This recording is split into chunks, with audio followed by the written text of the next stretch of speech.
Hello guys, welcome to Fiction Quest. So in this video, we will see, what if Naruto awakened power of the Soul King and fell in love with the Navigator Nami? If you enjoy these kinds of stories, don't forget to show us some love by hitting the like button and subscribing to the channel. Your support means the world to us. Now, let's start the story. Chapter 1. The Uncharted Star. The first thing he knew was the burning. It wasn't the searing heat of an Amaterasu or the crackling burn of a Chidori, but a slow, raw fire in his lungs. Saltwater. He coughed, a ragged, desperate sound that was swallowed by a roar he didn't recognize. It was the sound of an endless, churning world. He forced his eyes open, and the sky assaulted him. It was a blue so vast and so empty it felt like a judgment. There were no clouds shaped like familiar lands, no birds he could name. Just the sun, a merciless white eye staring down at him. He was floating, bobbing in an ocean that stretched to every horizon. A deep, unforgiving indigo that promised nothing but a cold eternity. Panic, cold and sharp, tried to grip him, but it was a distant thing, muffled by a profound and soul-deep exhaustion. He remembered, a feeling, a wrenching, tearing sensation, as if his very spirit had been snagged on a cosmic hook and ripped from its moorings. He remembered sealing Kagaya, the immense, crushing weight of her power being absorbed into his own being. Then, nothing, a void, and now, this. His limbs felt like leaden weights. He tried to mold chakra, to stand on the surface of the water. A simple act he had mastered as a boy. Nothing happened. The energy within him was a tempest, a wild, uncontrollable sea that refused his command. It was there, more powerful than ever before, but it was alien. It didn't respond to his will, it simply was. He was a king sitting on a throne of gunpowder, holding a lit match and having forgotten how to let it go. He laid his head back, letting the waves rock him. The sun beat down. Thirst was a distant, nagging thought. He was adrift in a world that wasn't his, with a power he couldn't control. For the first time since he was a lonely child on a swing, Naruto Uzumaki felt utterly and completely alone. He closed his eyes, the roar of the sea his only companion, and let the current take him. Land. No. Wait, it's a log. Usopp's voice, always a half-octave from panic, carried across the deck of the Thousand Sunny. Or maybe a sea king's lunch. A very orange lunch. Nami shielded her eyes, her gaze sweeping across the horizon. Ith a practiced efficiency that bordered on prescience. The sea was calm today, a gentle swell that was a welcome respite after the chaotic currents of the new world. But she felt something off. BTLE wrongness in the way the water moved, a slight, almost imperceptible parting of the waves ahead. It wasn't natural. Her navigator's instincts, honed by years of charting the impossible, screamed at her. "It's a person," she said, her voice cutting through the crew's idle chatter. The words hung in the air, instantly changing the atmosphere from lazy afternoon to focused alert. Luffy, who had been trying to fish with a piece of meat tied to a string, shot up, his straw hat askew. "A person? Are they strong? Let's go see." "Hold on, Luffy," Zoro grunted, his hand resting on the hilt of his swords. He was leaning against the mast, one eye open and fixed on the orange dot in the distance. "Anything floating out here is either very lucky or very dangerous. Or very dead," Robin added from her lounge chair, her tone placid as she turned a page in her book. Nami ignored them, her focus absolute. She grabbed a spyglass, the brass cool against her skin, and raised it to her eye. The distant shape swam into focus. A young man, barely more than a boy, with hair the color of a setting sun. He was wearing tattered black and orange clothing that was unlike any fashion she had ever seen. He was floating on his back, seemingly asleep, or worse. But it was the water around him that held her attention. The current, which should have been pulling him southeast, was instead flowing around him, creating a small, placid bubble in the middle of the vast, moving ocean. It was as if the sea itself was afraid to touch him. "Sanji-kun, lower the dinghy," she ordered, her voice firm. "Chopper, get the medical bay ready. Luffy, you stay here." Why?" Luffy whined, stretching his neck out for a better look. "Because the last time you rescued someone, we ended up having to fight a fleet of sea cows." Nami shot back without looking at him. "This is a rescue. not a recruitment drive. For now, the decision was made. Sanji, ever the gentleman, had the small boat in the water in moments, his movements a blur of efficiency. He and Nami rowed, the rhythmic splash of the oars a steady counterpoint to the nervous thumping in her chest. As they drew closer, the feeling of wrongness intensified. It was a pressure in the air, a silent hum that made the hairs on her arms stand up. The man's face was peaceful in a way that was unsettling. He had strange, whisker-like marks on his cheeks. They were faint, like old scars, and they gave his face a feral, yet strangely innocent quality. He looked lost, not just at sea, but lost in a way that Nami, who had spent years feeling untethered, recognized on a fundamental level. "He's alive," Sanji said, his voice low. "Barely. Malnourished. Dehydrated." Nami reached out, her fingers hesitating just above the man's forehead. The air around him felt charged, static. She pushed the thought aside and gently brushed his soaked hair from his face. His skin was warm. He was real. "Let's get him back to the ship," she said, her voice softer than she intended. Getting him into the dinghy was a struggle. He was lean, but dense with a wiry muscle that spoke of a life of constant, brutal training.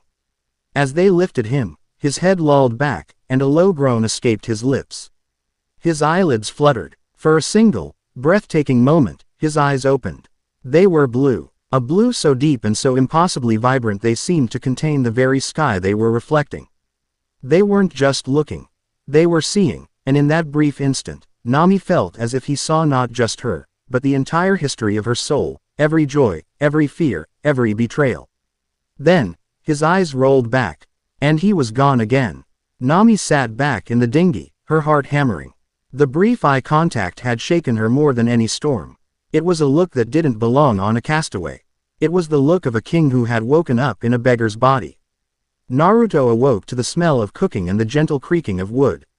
He was in a bed, a real bed, soft and warm. A thin blanket was draped over him. He sat up, his muscles protesting with a dull ache.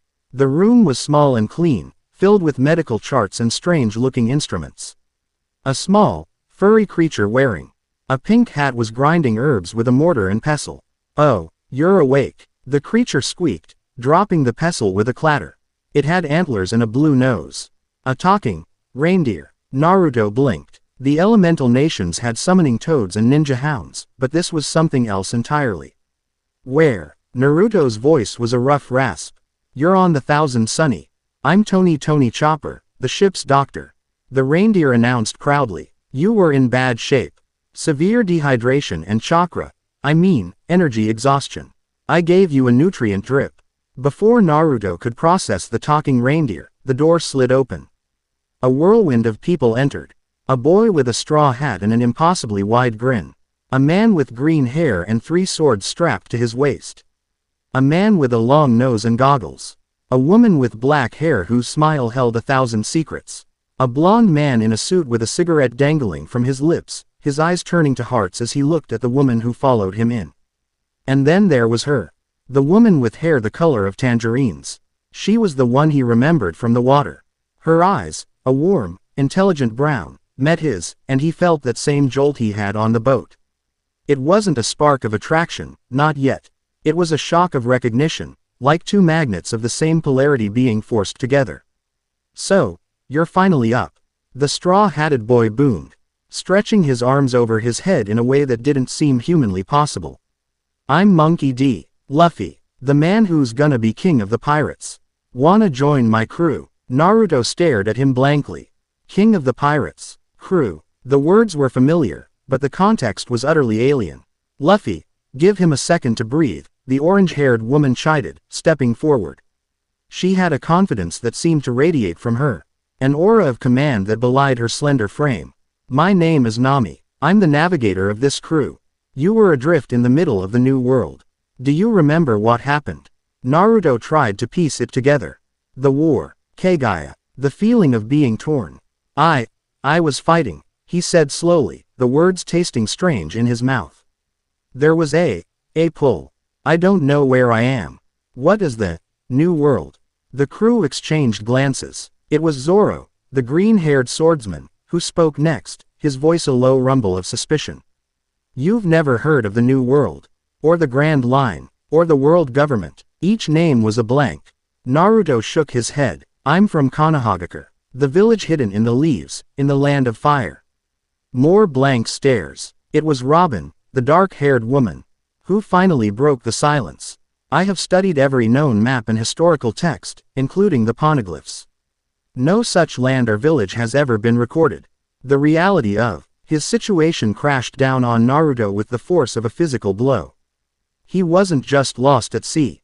He was lost in a way that was far more profound. He was a piece from the wrong game, dropped onto a board with rules he couldn't begin to understand. So, you're from a mystery island? Luffy asked, his eyes sparkling with excitement. Awesome. What's your name? Naruto. Naruto Uzumaki. Alright, Naruto. Luffy grinned. Do you have any cool powers? The way the water was acting around you was weird.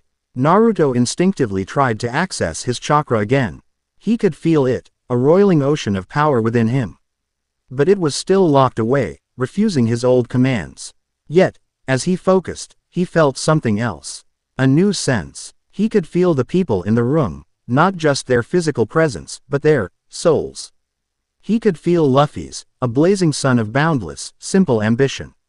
Zoro's, a sharpened blade of immense willpower. Nami's, hers was complex. It shone with a fierce, burning intel. Ligent's and a desire for freedom that was so intense it was almost a physical thing, but it was surrounded by the faint, silvery scars of past sorrows. It was fascinating. Before he could answer, Sanji, the blonde cook, stepped forward. A plate of food in his hands. Let the man eat before you interrogate him, you morons. He needs his strength. The aroma of seafood and rice filled the small room. And Naruto's stomach let out a roar that was almost comical. He hadn't realized how hungry he was. He ate with a fervor that startled even Luffy. The food was incredible, each bite a burst of flavor that seemed to bring him back to life. As he ate, the crew watched him, their questions held at bay for the moment. He was an enigma, a puzzle dropped into their laps from a clear blue sky. He didn't know their world. He had a power they didn't understand, and he came from a place that didn't exist. Later, Nami brought him out onto the deck. The sun was beginning to set, painting the sky in shades of orange and purple that reminded him painfully of home. The ship, the Thousand Sunny, was a marvel, a vessel that seemed to be alive, its wooden figurehead smiling at the endless horizon. So, Nami began, leaning against the railing beside him. Konohagakure. What was it like? Naruto found himself talking. He told her about being a ninja, about his team, about his dream to become Hokage, the leader of his village. He spoke of Sasuke and Sakura, of Kakashi-sensei. The names felt like anchors to a world that might as well have been a dream. She listened patiently, not mocking his strange tales. Her expression a mixture of fascination and empathy. A world of ninjas, she mused, a small smile on her face. It sounds chaotic. It was, Naruto admitted, a sad smile of his own touching his lips. But it was my home. And you were their hero, she stated. It wasn't a question. He looked at her, surprised. How did you? It's in your eyes, she said simply. The same look Luffy gets sometimes. The look of someone who carries the weight of everyone else's dreams. A comfortable silence fell between them. For the first time since he'd woken up in this strange world, Naruto felt a ichor of something other than confusion and despair. It was a fragile, tentative thing, but it felt a little like hope. He was on a ship with a crew of misfits, a rubber man who wanted to be a pirate king, a three-sword-wielding demon, a talking reindeer doctor, a liar with a heart of gold, a cyborg shipwright, a living skeleton musician, a quiet historian, a love-struck cook, and a navigator who could read the sea like a book and see the soul in a person's eyes. It was insane. It was impossible, and it was the first place he had a chance to belong. The peace lasted for 3 days. 3 days of Naruto slowly regaining his strength, of the crew trying to wrap their heads around his existence. Zoro challenged him to a spar, intrigued by the idea of a ninja. The match was short and bizarre. Naruto, unable to use his familiar jutsu, moved on pure instinct. He was fast, his movements unpredictable, but he was clearly holding back, unsure of his own capabilities. When Zoro came at him with a powerful three-sword strike, Naruto didn't dodge, he just stood his ground, a sudden, immense pressure emanating from him. Zoro froze mid-swing. His swords, the extensions of his own will, suddenly felt heavy. Incooperative. It felt as if the very spirit within the steel, the Kokoro of the blades, was refusing his command, bowing to a higher authority. He stumbled back, his eyes wide with disbelief. What did you do? He demanded, his voice tight. Naruto looked just as surprised. I don't know, he stammered. I just didn't want them to hit me. The incident sent ripples of unease and fascination through the crew. Luffy thought it was the coolest thing he'd ever seen. Nami recorded the event in her logbook, her mind racing with possibilities. This wasn't a devil fruit. It wasn't hockey. It was something else entirely. Something ancient and absolute. It was on the fourth day that their peaceful journey came to an abrupt end. The lookout's cry was sharp and urgent. Ships. Marine ships off the port bow. 5 of them. Nami was at the railing in an instant, spyglass to her eye. It wasn't just a standard patrol. The lead ship was a massive battleship, flying the personal standard of a vice admiral. They were being hunted. They're flanking us. It's a pincer formation, she yelled, her mind already calculating escape routes, wind speeds, and current drifts. Frankie, prepare for a coup de burst. Super. But we're gonna need some time to build up the cola pressure. The ship's cyborg shipwright called back. The first cannonballs were already screaming through the air. They were precise, well-aimed shots. A testament to the skill of the commander they faced. The Sunny shuddered as a ball exploded just off the starboard side, sending a shower of saltwater and splinters across the deck. A figure stood on the prow of the lead battleship, a man in a crisp white uniform with a long coat draped over his shoulders like a cape. He was tall and arrogant, with a cruel slash of a mouth. Nami recognized him from his bounty poster. Vice Admiral, Iron Fist, Garvin. He was known for his ruthlessness and his devil fruit power. The Cassie no Mi, the Forge fruit. A Logia type that allowed him to turn his body into molten steel. Straw Hat Pirates. Garvin's voice boomed across the water, amplified by a Den Mushi. Your reign of terror is over. Surrender now, and the world government might show you a shred of mercy. Your captain, Monkey D. Luffy, is to be handed over for immediate execution. Luffy cracked his knuckles, a grin spreading across his face. No way. Gomu no. Before he could launch himself, a volley of cannonballs rained down. These were different. They glowed with a faint red heat. Look out, Sanji yelled, kicking one out of the air with a flaming diable hombi. Zoro cut 2 more in half, the steel of his swords hissing as they met the superheated metal. He's heating the cannonballs with his power. Nami realized with a jolt of fear. He can turn this entire area of the sea into his personal forge.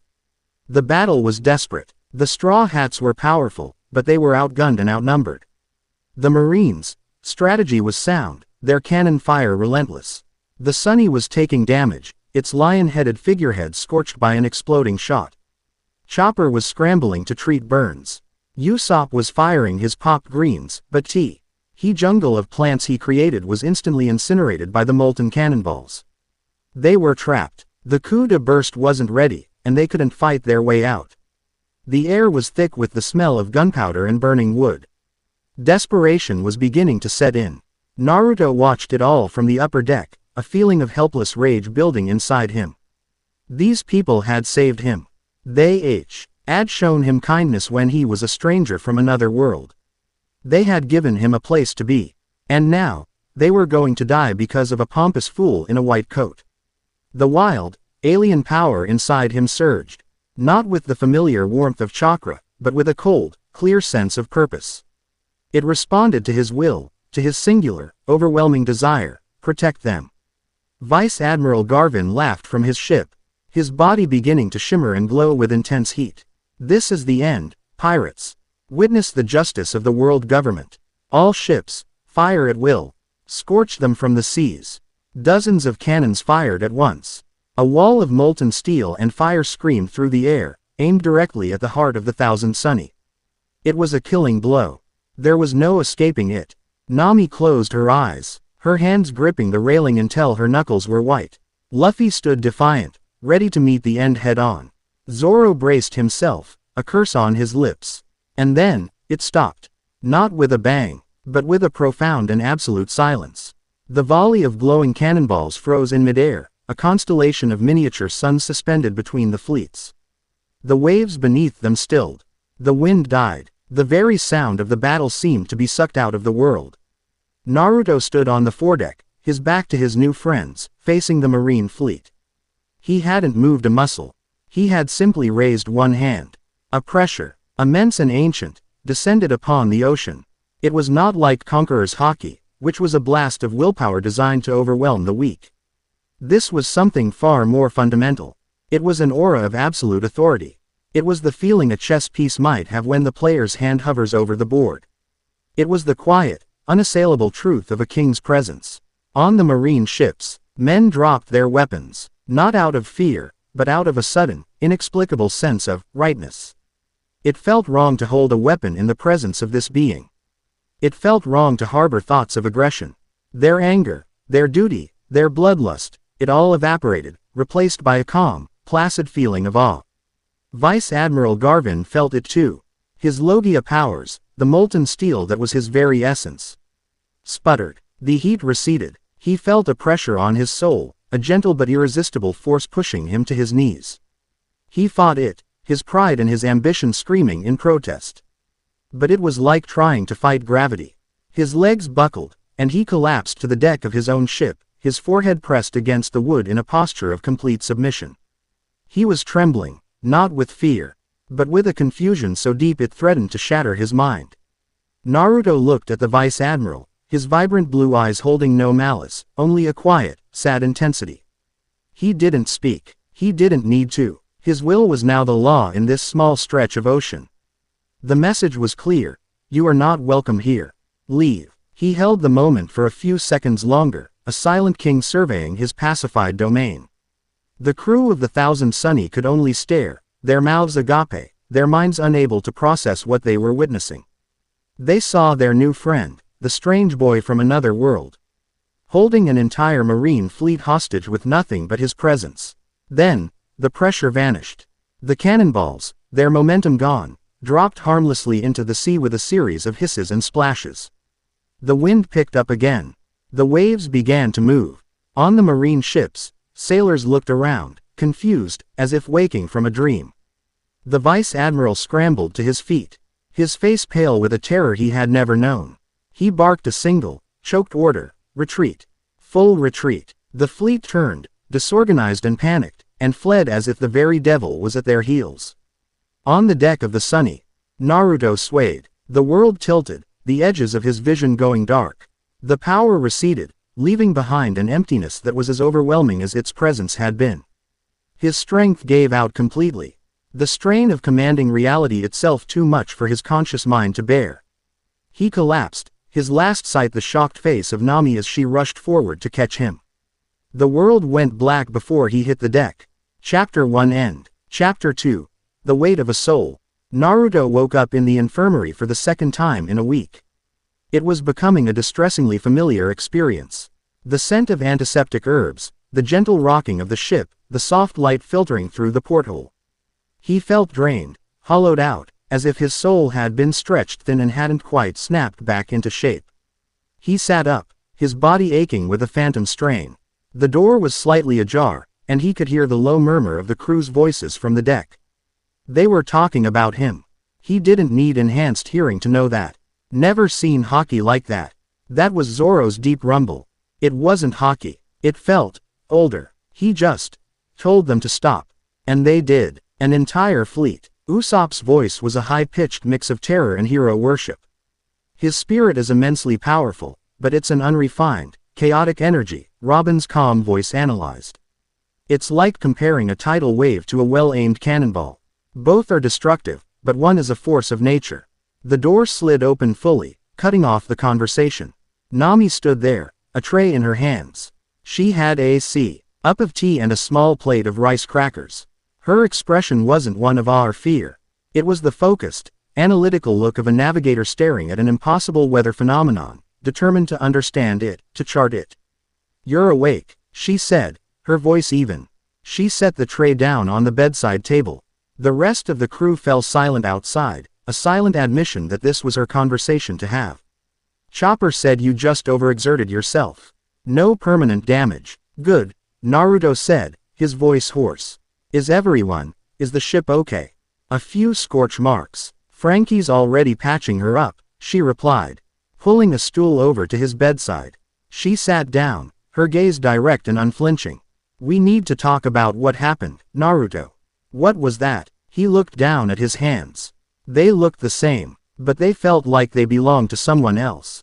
I don't know, he admitted, the words tasting like failure. It's new. When I sealed her, I took all of her power inside me. But it's changing me, changing my chakra. Back home, my power was about creation. Clones, giant Rasengans, pulling on the energy of the world around me. This is different. It's not about creation. It feels like authority. Authority, Nami repeated, testing the word. When you raised your hand, it felt like the world stopped holding its breath. The cannonballs just obeyed you. The Marines obeyed you. You didn't beat them. You commanded them. The way she said it sent a chill down his spine. He had commanded them. He had stripped them of their will, their conviction, and replaced it with his own. It was a violation far more intimate than any physical blow. I didn't mean to, he whispered. I just wanted them to stop. I wanted to protect you all.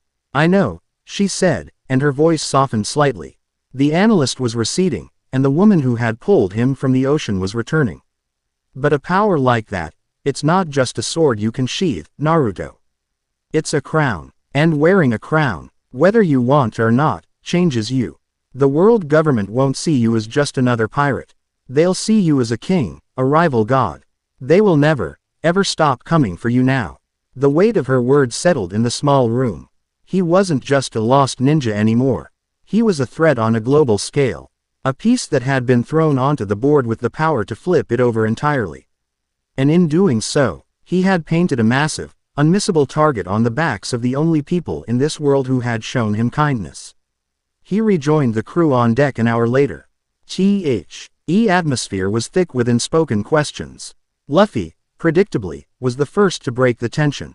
He bounced over, his grin as wide as ever. That was so cool, Naruto. He exclaimed, stars in his eyes. You went all whoosh and they all went all wump. Can you do it again? Can you make Sanji give me all his meat? Don't you dare put that idea in his head, you rubber idiot. Sanji yelled from the galley, appearing in the doorway with a tray of drinks. He set them down and looked at Naruto, a thoughtful frown on his face. Seriously though, what you did back there, it gave me the creeps. In a good way, mostly. Zoro walked over, wiping down his white sword, the Wado Ikimonji. He stopped in front of Naruto, his single eye intense. I want to try again, he said, not as a challenge, but as a request. A proper spar. I need to understand what I'm up against. Naruto hesitated, but seeing the genuine curiosity in Zoro's eye, he nodded. They took their positions in the middle of the grassy deck. The rest of the crew watched, giving them a wide berth. No holding back, Zoro said, slipping the Wado Ikimonji between his teeth. He drew his other two swords, the Sandai Kidetsu and Shisui. Show me that pressure. That authority. I'll try, Naruto said, settling into a familiar fighting stance. Zoro came at him like a hurricane. It wasn't just a test, it was a full-blown assault. Onigiri, he roared, his three blades blurring into a single, deadly arc. Naruto moved on instinct. His body was still a shinobi's. He ducked and weaved, the wind from the blades whispering past his ear. He couldn't form a Rasengan. Couldn't summon a clone. All he had was his raw physical speed and this new, strange power that simmered beneath his skin. Zoro was relentless, his barrage of attacks forcing Naruto onto the defensive. He was a master swordsman, his power and precision breathtaking. Naruto realized he couldn't win this with taijutsu alone. He was fast, but Zoro's blades controlled the space around him. Is that all you've got? Zoro growled, pressing his advantage. Show me the king. Naruto grit his teeth. He focused, not on his chakra, but on that deeper well of power. He reached for that feeling of absolute certainty, that quiet command. He didn't look at Zoro. He looked at his swords. He focused on the three distinct souls he could feel within the steel. The noble, steadfast spirit of the Wado Ikimonji. The wild, bloodthirsty curse of the Sandai Kidetsu. The powerful, dignified echo of the samurai Ryuma within Shisui. He didn't shout. He didn't push out a wave of energy. He sent out a single, silent command. Rest. Zoro lunged, preparing for his ultimate technique. Santoryu Ogi, Sanzen Sakai. And his swords stopped. They didn't fall from his hands. They just became inert lumps of steel. The curse of the Kidetsu quieted. The spirit of Shisui went dormant. Zoro's arms, extensions of his indomitable will, suddenly felt like they were holding useless iron bars. The connection he had with his blades, a bond forged in 1,000 battles, was severed. It was as if he was trying to command a foreign limb. He stumbled, his balance completely thrown, the momentum of his attack fizzling into nothing. He stared at his swords, then at Naruto, his mind reeling. The swords, he breathed, his voice filled with a shocked reverence. They have souls, and you spoke to them. Naruto lowered his hands, sweat beading on his forehead. They were tired, he said simply. I told them to rest. The spar was over. Zoro slowly, carefully sheathed his blades, a profound and deeply unsettling understanding dawning on his face. He had dedicated his life to mastering the sword, to imposing his will upon the world through steel. And this man, this boy, could bypass all of it. He didn't need to break the sword. He could command its very spirit. Zoro looked at Naruto not as a rival, but as something else entirely. A fundamental law of nature he was only just beginning to comprehend. He nodded once, a gesture of profound respect, and walked away without another word. The Sunny needed a safe harbor to finish repairs. Nami charted a course for the nearest island listed in her logbooks. A place called Ethelgard. The entry described it as a peaceful, prosperous kingdom known for its intricate clockwork and serene populace. It sounded like the perfect place to lie low. The journey was quiet. Naruto spent most of it at the prow, staring out at the endless blue, trying to make sense of the ocean of power within him. Nami found him there on the second day out. The setting sun casting long shadows across the deck. You're scared of it, aren't you? She asked, leaning on the railing beside him. He didn't have to ask what she meant. When I fought, it was always with my own strength. My own chakra. Even when I used the Nine Tails power, it felt earned. This is different. When I stopped that fleet, I didn't feel strong. I felt empty, like I was just a lens, focusing something that wasn't mine. And what I did to Zoro's swords, it felt wrong. Why? Because his bond with them is his strength. It's part of who he is. I just turned it off, Naruto said, clenching his fists. It's too easy. Power like that, no one should have it.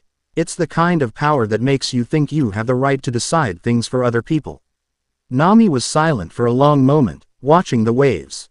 When I was a little girl, she began, her voice soft, my village was taken over by a fish-man pirate named Arlong. He was strong, and he made us his property. He killed my mother in front of me.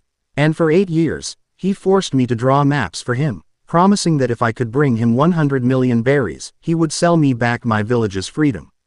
Naruto turned to look at her, shocked by the sudden, painful confession. He saw the flicker of old wounds in her eyes, the silvery scars he had sensed on her soul. He controlled us with fear, she continued. He made us believe we had no choice. The power you have, you used it to give us a choice. You gave us the freedom to sail away. Don't ever confuse the power of a tyrant with the power of a liberator, Naruto. Her words hit him with a surprising force. She wasn't just comforting him, she was giving him a new perspective. A new chart for this uncharted territory he found himself in. Perhaps this power wasn't a crown he had to wear, but a tool he could learn to use. A tool to protect the freedom of others. Ethelgard was exactly as the logbook described it, beautiful and serene. Intricate clock towers dotted a pristine, clean city. The streets were paved with smooth, white stones, and the people were calm, polite, and moved with a quiet, unhurried grace. There were no arguments, no raised voices, no children crying. It was perfect, and it was deeply, fundamentally wrong.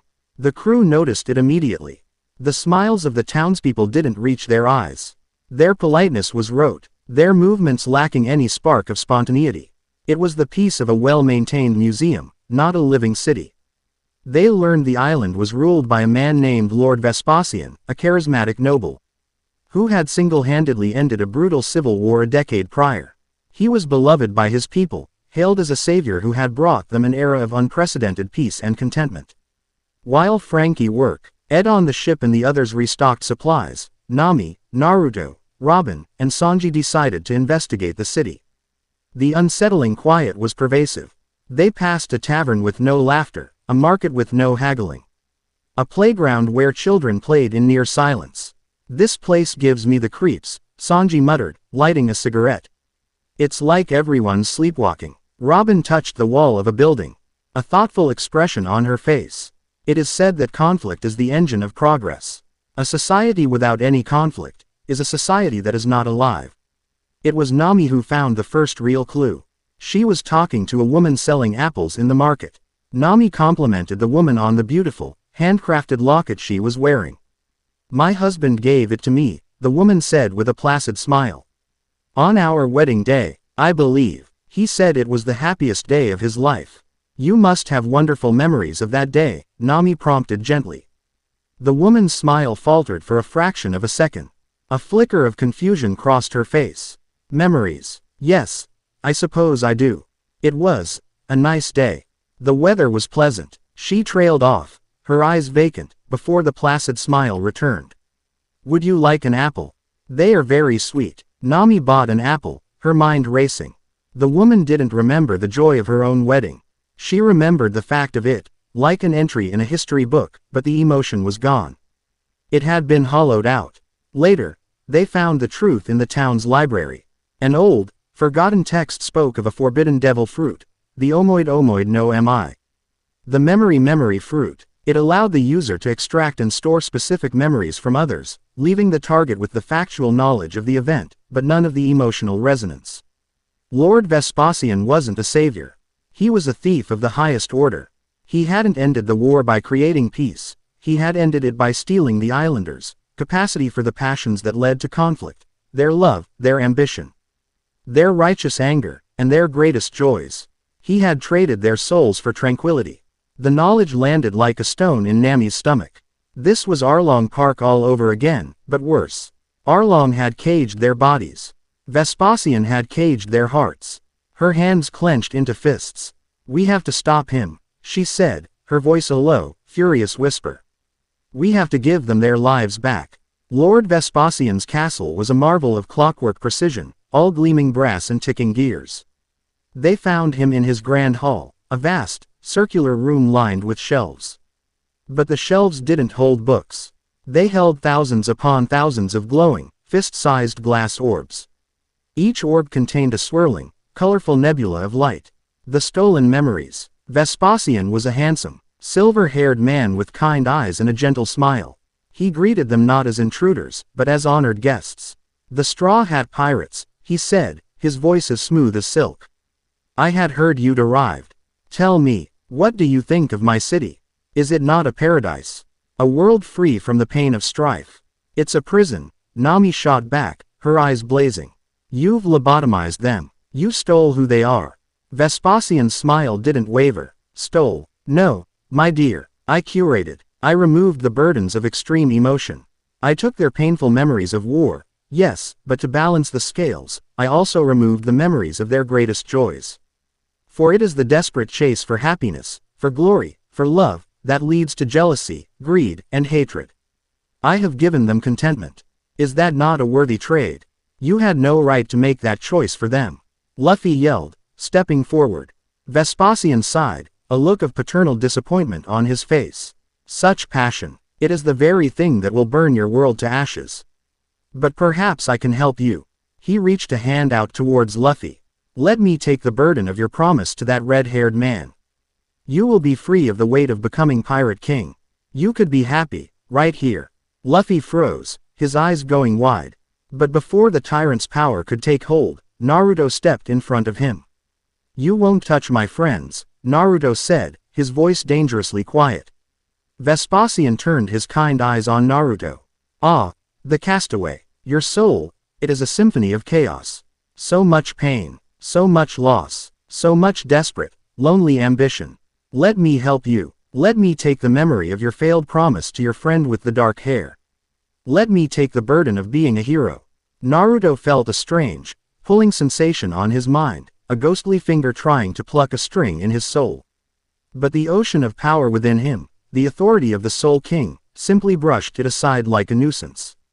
Vespasian stumbled back, his eyes wide with shock. His power had no effect. You cannot take from a full cup, Naruto said, an idea, born of Nami's fury and his own burgeoning understanding, taking root in his mind. Naruto, we can't just beat him, Nami said, her strategic mind clicking into place. If we do, the memories might be lost forever. You have to do the opposite. He understood. He couldn't just defeat Vespasian. He had to restore what was stolen. He looked at the thousands of glowing orbs, the stolen souls of an entire island. And he reached out with his power, not as a king demanding obedience, but as a liberator breaking the chains. He didn't touch a single orb. He focused on Vespasian. He used his authority to sever the man's connection to his stolen library. Then, with a surge of will, he opened the floodgates. He didn't push. He didn't pull. He simply commanded the memories, go home. But before they returned to their owners, he guided their path. All of them. Through Vespasian. The tyrant screamed. It was a sound of pure, undiluted agony. Decades of stolen emotion from thousands of souls crashed into his mind in a single, tidal wave. The joy of 1,000 weddings. The love for 10,000 children. The triumph of countless personal victories. The simple, profound happiness of a warm meal with family, of a lover's first kiss, of a perfectly crafted piece of art. It was a torrent of life, of passion, of everything he had sought to suppress, and his mind. His soul could not contain it. He was a dam breaking under the pressure of an entire ocean. He collapsed, writhing on the floor, weeping, laughing, screaming. His mind utterly shattered by the sheer, overwhelming weight of a happiness he had never earned and could never understand.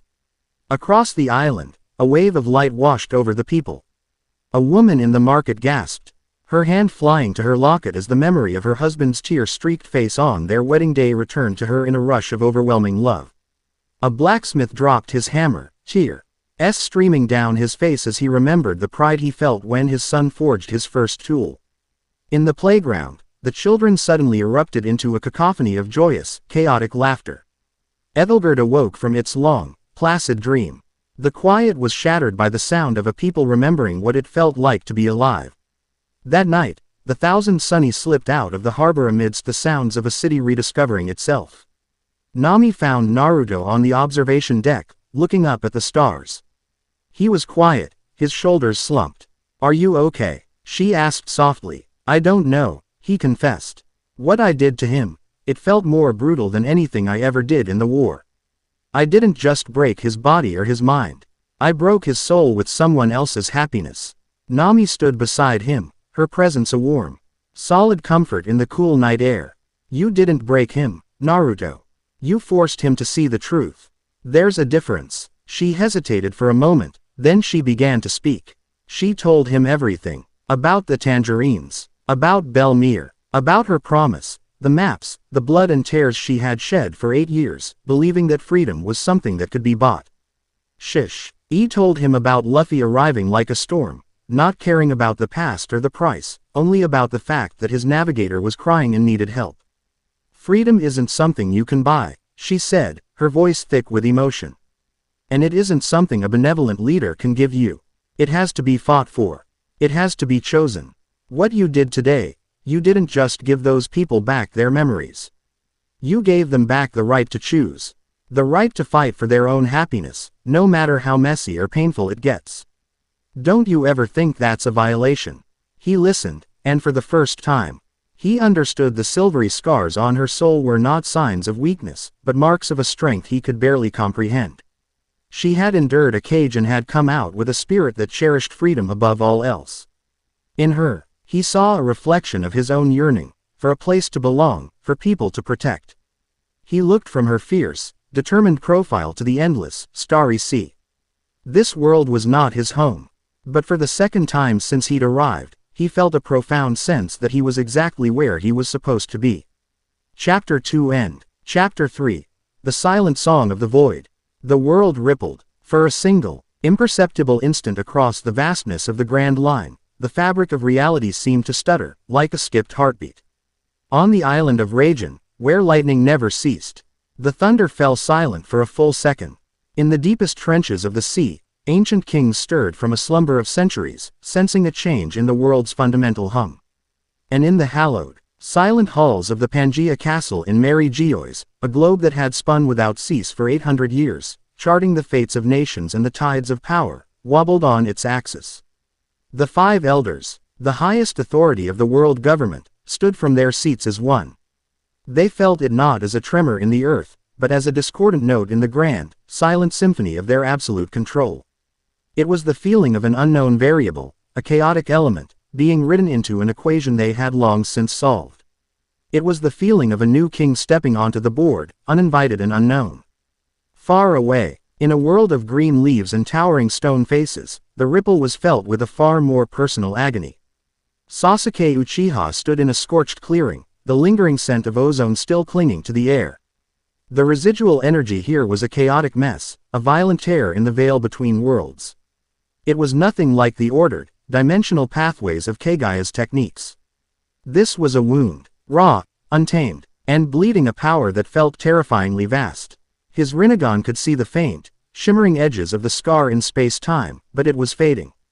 Anything? Sakura asked, her hands glowing with green medical chakra as she scanned the area for any biological trace, any clue. Her voice was tight with a strain she refused to let break. Sasuke deactivated his dojutsu, the silence his only answer for a long moment. He's gone, he said, the words feeling like shards of glass in his throat. Not killed, not transported. It's like the world itself opened up and swallowed him. He looked up at the sky. A sky that now felt fragile, breakable. Wherever he is, he's a very long way from home. The laughter was back. That was the first thing Naruto noticed. 4 days after the harrowing escape from Vice Admiral Garvin, a tense, watchful quiet had settled over the Thousand Sunny. Now, the easy camaraderie was returning, fragile but welcome. Luffy was currently trying to get him to teach his sandals how to resist Zoro's commands, a request so nonsensical that Naruto couldn't help but grin. Sanji had cornered him, grilling him with an almost religious fervor. On the proper broth to noodle ratio for Ichiraku ramen. They were slowly, cautiously, accepting him not just as a powerhouse, but as a part of their bizarre, dysfunctional family. He was beginning to feel it too. A sense of belonging that was less about a shared history and more about a shared, unspoken understanding. They were all outcasts, dreamers, and rebels. In that, he was no different. It was Nami, as always, who first sensed the change. She stood at the helm, her brow furrowed in concentration. The wind, which had been a steady companion at their backs, was faltering. The cheerful SLA-P of waves against the hull was quieting, the water's surface smoothing out with an unnatural speed. That's strange, she murmured, tapping the glass of the log pose on her wrist. The needle, which hold have been locked onto the magnetic field of the next island, was spinning in a frantic, useless circle. The magnetic fields are in chaos. It's like they're being erased. Within the hour, they were adrift in a sea of mercury. The water was so still it perfectly mirrored the blank, cloudless sky, making it impossible to tell where the ocean ended and the heavens began. The sunny's vibrant colors seemed muted, absorbed by the oppressive grayness. The wind was gone, not just becalmed, but absent, as if the very concept of air in motion had ceased to exist. An absolute, profound silence descended, broken only by the creak of the ship's timbers.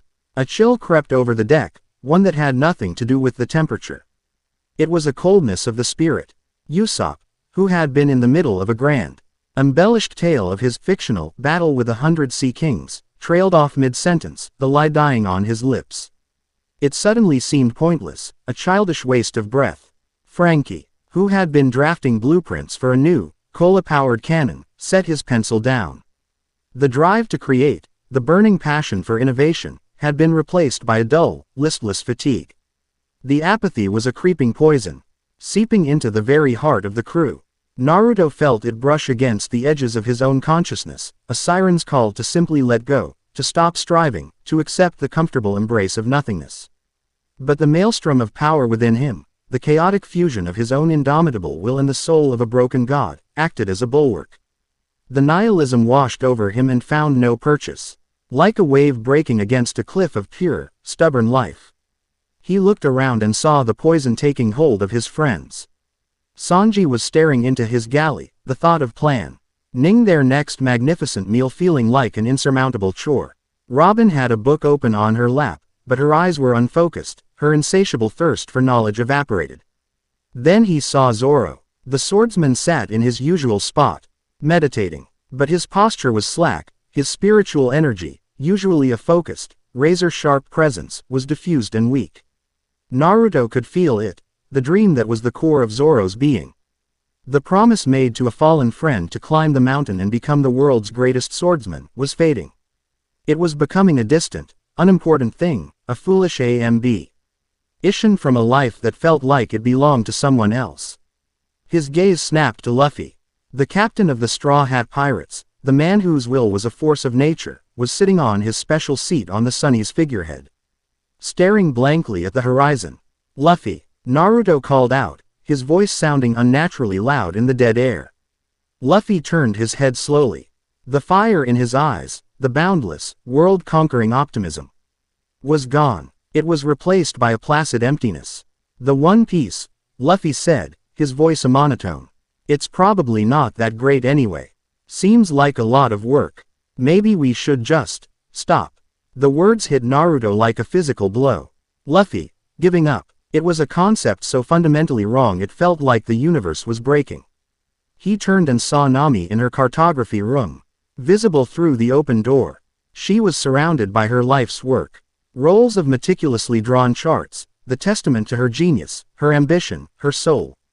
She held her favorite G-pen in her hand, poised over a new blank sheet. But she wasn't drawing. She was just staring at the page, her expression utterly vacant.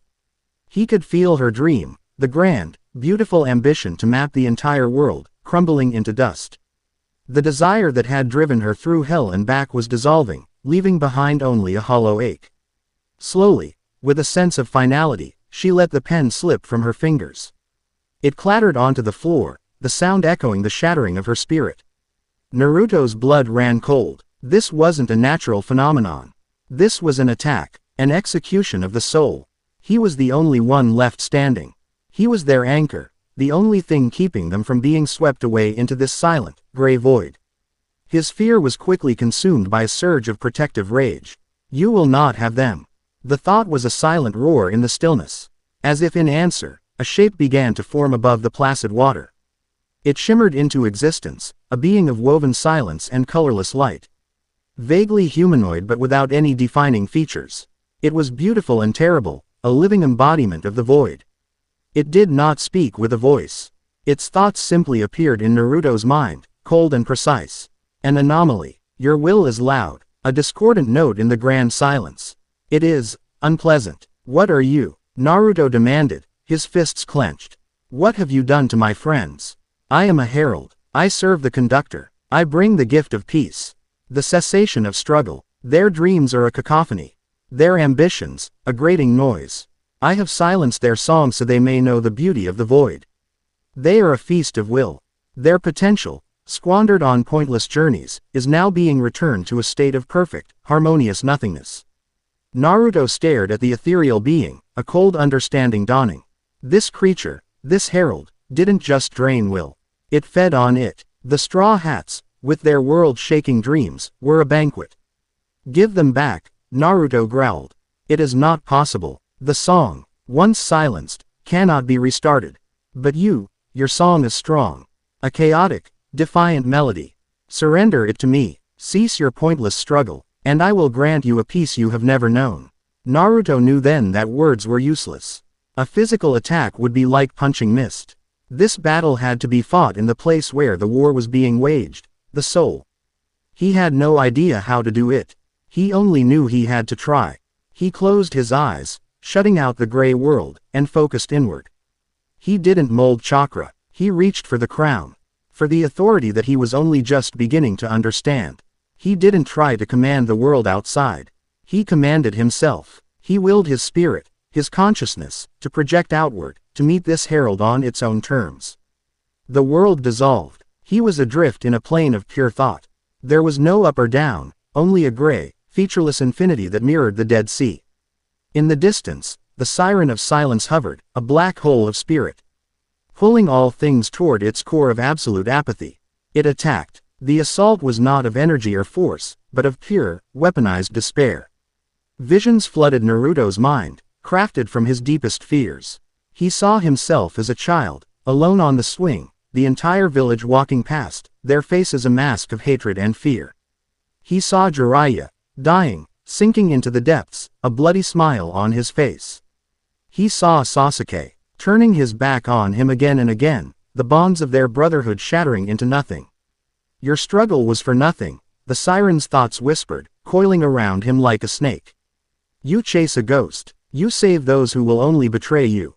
Your pain is the only constant. Surrender. Let it end. The despair was a tangible thing, a crushing weight that threatened to extinguish his spirit. He felt his resolve falter. The siren was right. His life had been one long, painful fight. Maybe peace. Maybe it would be better. But then, another image rose in his mind, unbidden. A rubber-brained idiot with a straw hat, grinning like the sun itself had taken up residence on his face. The one piece is real. The memory, the sheer, insane conviction of it, was a spark in the grayness. The siren recoiled, as if burned. Naruto seized on it. This was the key. He couldn't fight the void with his own will alone. It was too scarred, too tired. But he could fight with theirs. He reached out, not with his hands, but with his soul. He called to his friends, adrift in their own internal voids. He found Zoro, and he didn't try to rekindle his ambition. He simply held up the memory of Zoro's promise to Kuina, the fierce, tear-filled vow of a child to become so strong his name would reach the heavens. The promise was a thing of pure, unbending steel, and it sliced through the apathy. He found Nami, lost in a sea of meaningless charts. He didn't remind her of her dream. He showed her the image of Belmere, smiling, surrounded by a grove of tangerine trees. He showed her the feeling of her entire village charging Arlong Park, ready to die for her. The memory was a blaze of love and defiance, and it burned away the gray fog. He fought back, using the very souls of his friends as his weapons. Sanji's chivalry, Usopp's desperate courage, Chopper's boundless compassion, Frankie's explosive creativity, Robin's quiet, unyielding search for truth, Brooke's promise to a whale.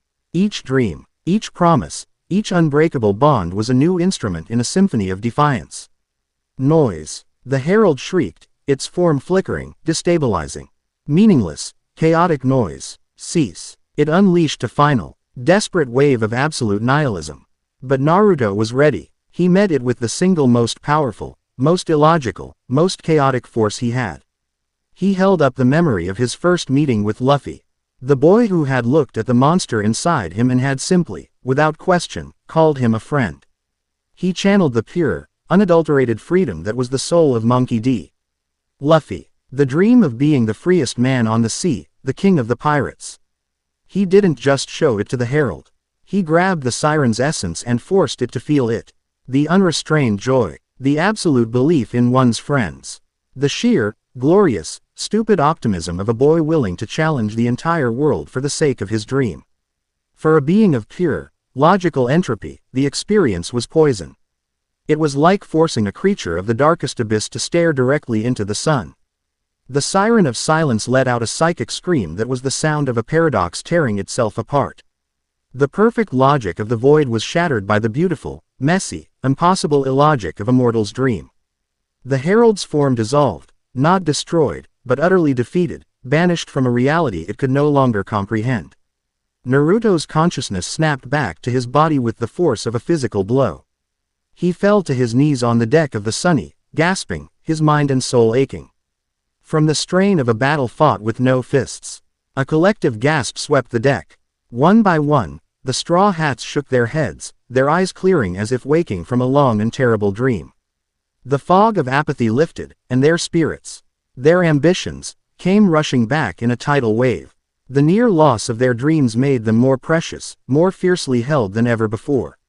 What happened? Usopp stammered, looking at his hands as if seeing them for the first time. Luffy blinked, a slow grin spreading across his face. Man, I feel great. I'm so hungry. Sanji, meat. The fire was back. Zoro's hand flew to his swords, gripping their hilts with a white-knuckled intensity. The connection was there again, sharp and clear. Nami scrambled into her cartography room, grabbing her pen, her eyes scanning her charts with a renewed, ferocious passion. She was the first one to Naruto's side, helping him to his feet. He was shaking, utterly drained, but he was smiling. You were all so loud, he managed to say, a weak chuckle escaping his lips. Nami looked at him, her eyes shining with an emotion he couldn't quite name. It was more than gratitude. It was a profound, startling sense of recognition. He hadn't just saved them. He had understood them. He had wielded the very essence of their souls to protect them. He looked around at the crew, his crew, as they slowly came back to life. Their voices and laughter filling the silence. He finally understood. This power, this Soul King's authority, wasn't a crown to be worn or a weapon to be feared. It was a shield, and his purpose, here in this impossible, beautiful, chaotic new world, was not to rule. It was to be the guardian of the noisy, discordant, magnificent song of their dreams. As if on cue, a gentle breeze stirred, ruffling his hair. The sea began to swell with life, the waves once again slapping cheerfully against the hull. Nami glanced at her wrist. On the log pose, the frantic spinning slowed, and the needle locked into a single, steady heading. It pointed them forward, out of the Dead Sea, and onward to the next adventure. Chapter 3 End. Chapter 4. The Gilded Cage of Order. The island of Gastine rose from the sea like a perfectly cut jewel. It wasn't a riot of untamed jungle and jagged rocks like so many islands in the New World. This was a place of intention. Gleaming white towers spiraled towards the sky, connected by elegant sky bridges. The harbor was a masterpiece of engineering, with automated cranes moving cargo with silent, flawless precision. As the Thousand Sunny docked, a polite, uniformed official greeted them, offering them a visitor's guide and a map of the city. There was no suspicion, no fear. Just a calm, welcoming efficiency. Whoa, it's like a city from the future. Luffy exclaimed, his eyes wide with wonder. Super clean. Frankie agreed, his optical sensors whirring as he scanned the advanced architecture. I gotta see what kind of power source they're running on. But as they stepped onto the pristine streets, the same sense of wrongness from Ethelgard began to creep in, though in a far more subtle and insidious form. The people were not hollowed-out shells. They were active, engaging, and articulate. They smiled, they conversed, they went about their business with a sense of purpose. Yet, it was all muted. Conversations were held in modulated tones, never rising to a shout or dissolving into boisterous laughter. Their movements were graceful and efficient, with no wasted motion, no spontaneous gestures. It was the perfection of a beautifully choreographed dance, but it lacked a soul. Nami felt it immediately, a familiar chill running down her spine. This isn't right, she murmured, her eyes scanning the placid faces of the passers-by. It's too quiet, too orderly. Robin nodded, her gaze sweeping over the flawless cityscape. Utopia is a concept, not a place, she said, her voice low. Wherever it is claimed to exist, one must always look for the price tag. Their reputation, it seemed, had preceded them. They were not treated as pirates, but as curiosities, a famous troupe of chaotic performers arriving in a city that had long since forgotten the meaning of the word. They were invited, a request so polite it was almost a command, to meet with the island's leadership, the Triarchs. They were escorted to the Nexus Tower, the gleaming heart of the city. The Triarchs, 2 men and 1 woman, all with serene faces and intelligent eyes, greeted them in a minimalist chamber with a panoramic view of their perfect city. But it was the man standing slightly behind them who commanded the room. He was dressed in a simple, gray tunic, his features handsome but unremarkable. Yet his presence was magnetic. He carried himself with an air of absolute, unshakable certainty. He was introduced as the architect, the chief advisor to the Triarchs and the mind behind Gastine's societal structure. "Welcome, Straw Hat Pirates," the architect began, his voice a calm, resonant baritone that seemed to bypass the ear and speak directly to the mind. "We have followed your exploits with great interest. You are a force of profound change in a world that desperately resists it." "Yeah, does that mean you'll give us free food?" Luffy asked, ever to the point. The architect smiled, a gesture of genuine amusement. "All of your needs will be provided for during your stay. We are not your enemies. In fact, we believe our goals may be more aligned than you think. You seek freedom from the arbitrary and often cruel laws of the world government. We have simple, why taken the next logical step. We seek freedom from the tyranny of chaos itself." He gestured to the city below. For generations, this island was racked by war and poverty, fueled by greed, jealousy, and misguided passions. We did not crush these impulses. We transcended them. Using sonic resonance, atmospheric chemical balances, and a re-education system focused on collective logic, we have tuned our society. We have eliminated the destructive highs and devastating lows of emotion, leaving our citizens with a stable, productive, and harmonious contentment.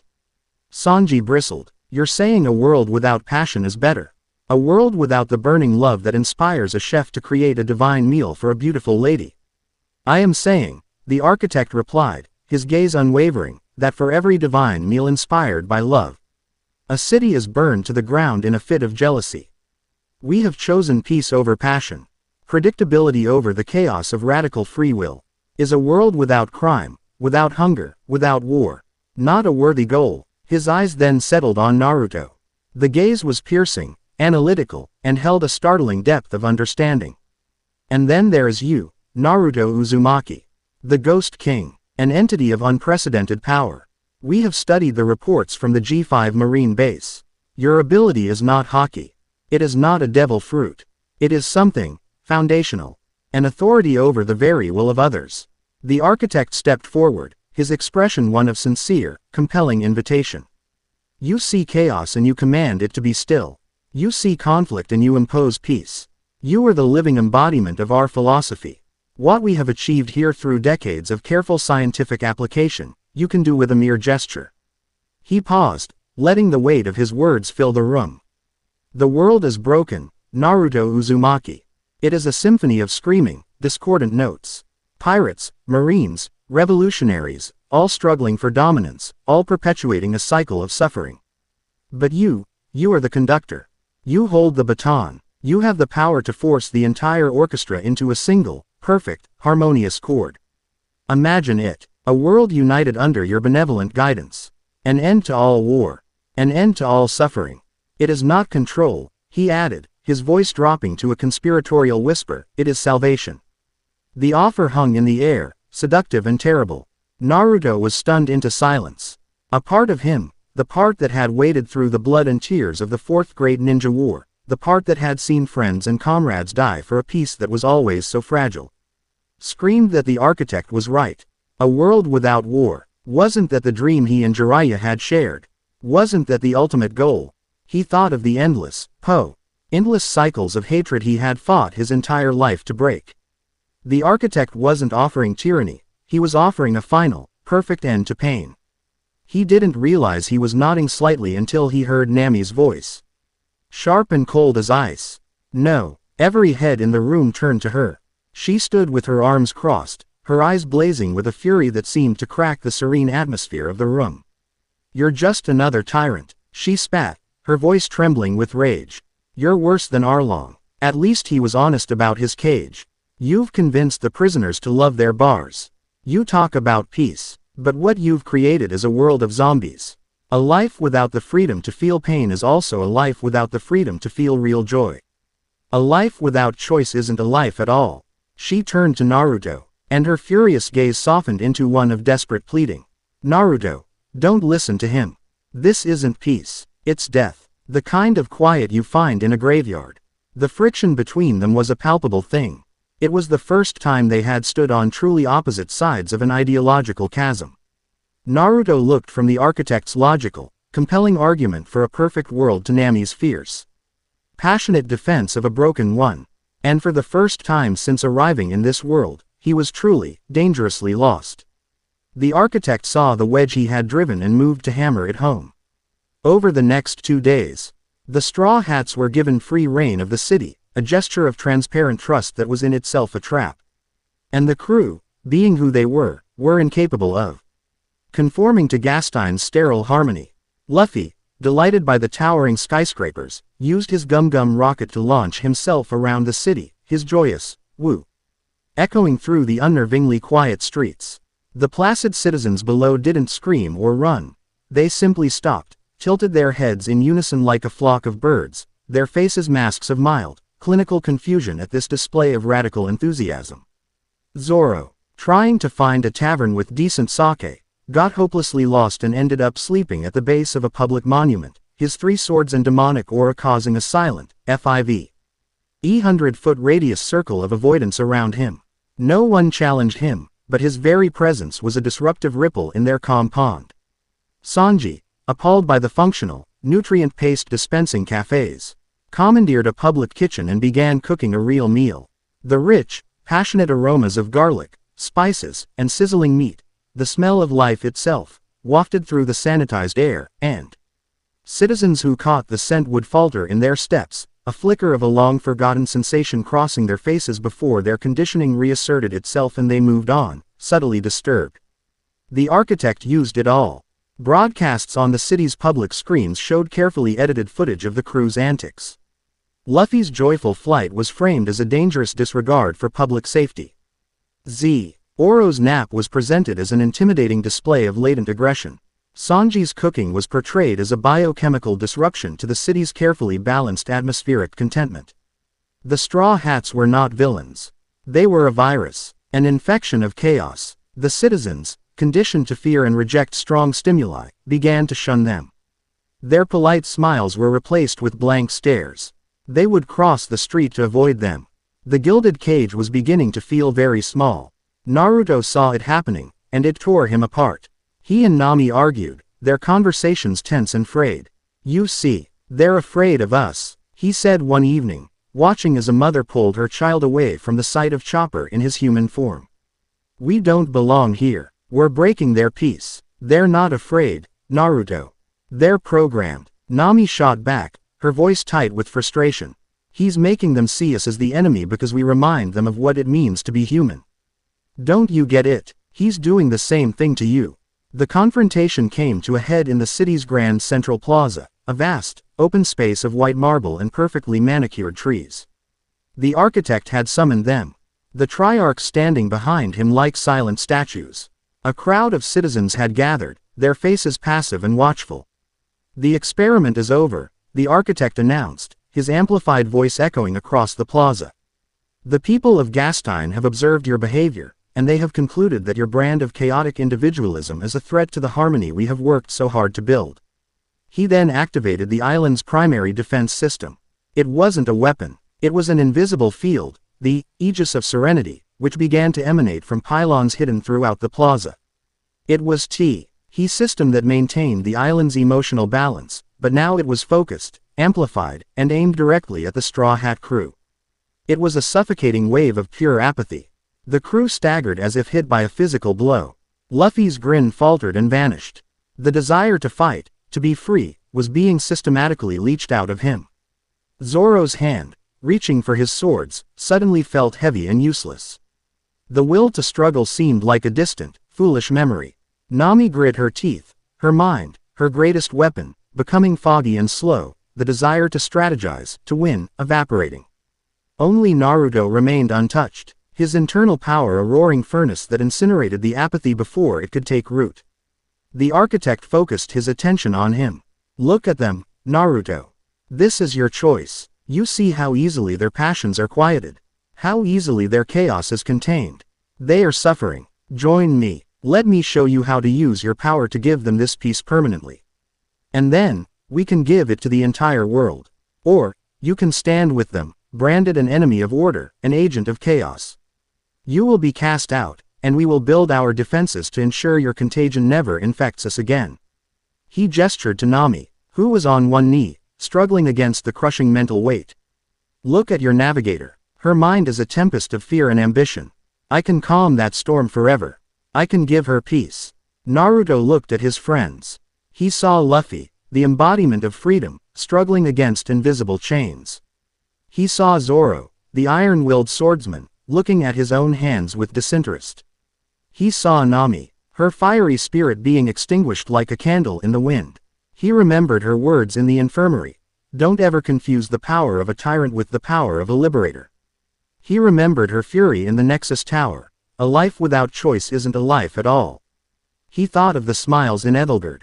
The real ones. The ones born of rediscovered love and joy. He looked at the placid, empty faces of the Gastine citizens. And he looked at the architect, the man who offered a perfect world, a perfect peace, a perfect prison. The choice was never really a choice at all. He turned to the architect. And for the first time, he let the full, unbridled pressure of his royal authority flare into existence. It wasn't the quiet command he had used on the Marines. This was a declaration, a roar of defiance. The serene air of the plaza cracked under the strain. The Triarchs stumbled back, their faces paling from serene masks into pictures of shock. You talk about peace, Naruto said, his voice quiet but carrying across the entire plaza, cutting through the hum of the pacification field. But all you offer is a cage. You're right, my friends are chaos. They're loud, and they're messy, and they're free, and I wouldn't trade that for all the quiet in the universe. He rejected the architect. He chose Nami. He chose chaos. He chose freedom. He then turned his power outward, not at the architect, not at the pylons, but at the people. He didn't issue a command. He didn't force them to do anything. He simply pushed. He pushed a wave of pure, unfiltered life at them. A spiritual shockwave designed to do one thing: shatter their conditioning. It was the emotional equivalent of a defibrillator. He didn't give them memories. He reminded their souls what it felt like to feel. The fierce, irrational pride of a parent. The sharp, aching beauty of a sad song. The stomach-flipping thrill of a first love. The righteous, burning anger at injustice. The pure, unadulterated joy of a belly laugh.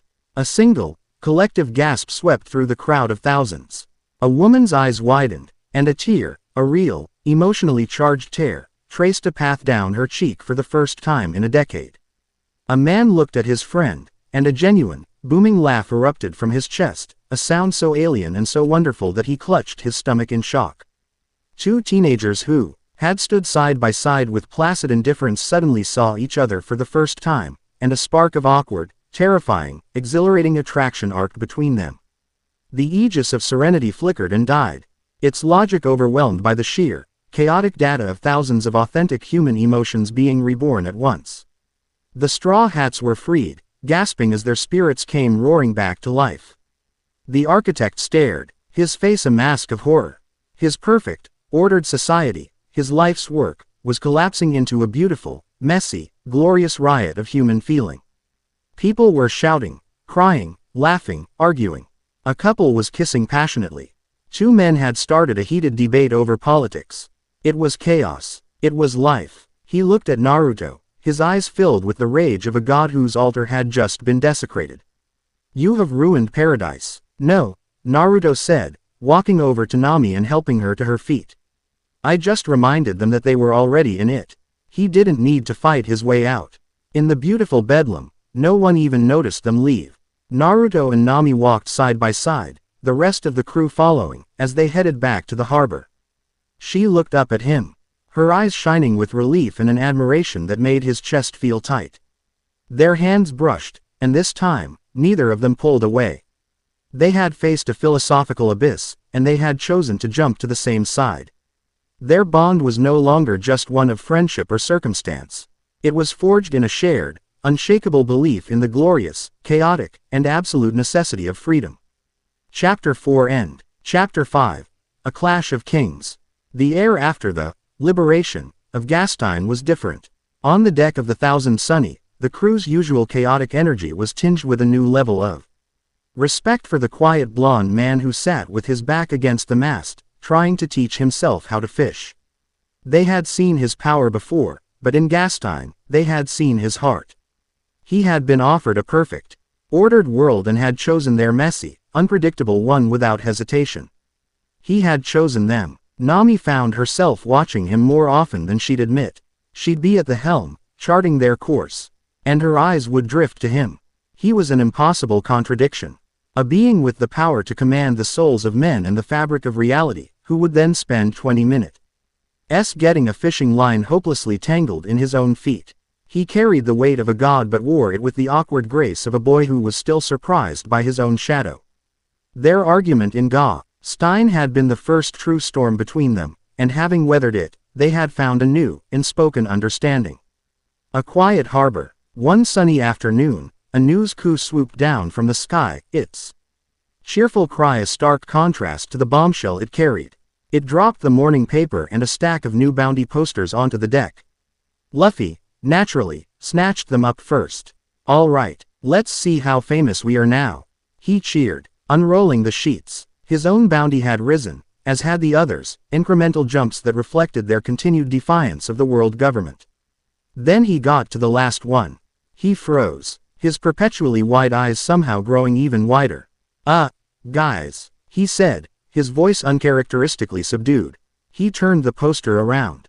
The picture was a grainy, long I stance shot taken during the battle with Vice Admiral Garvin's fleet.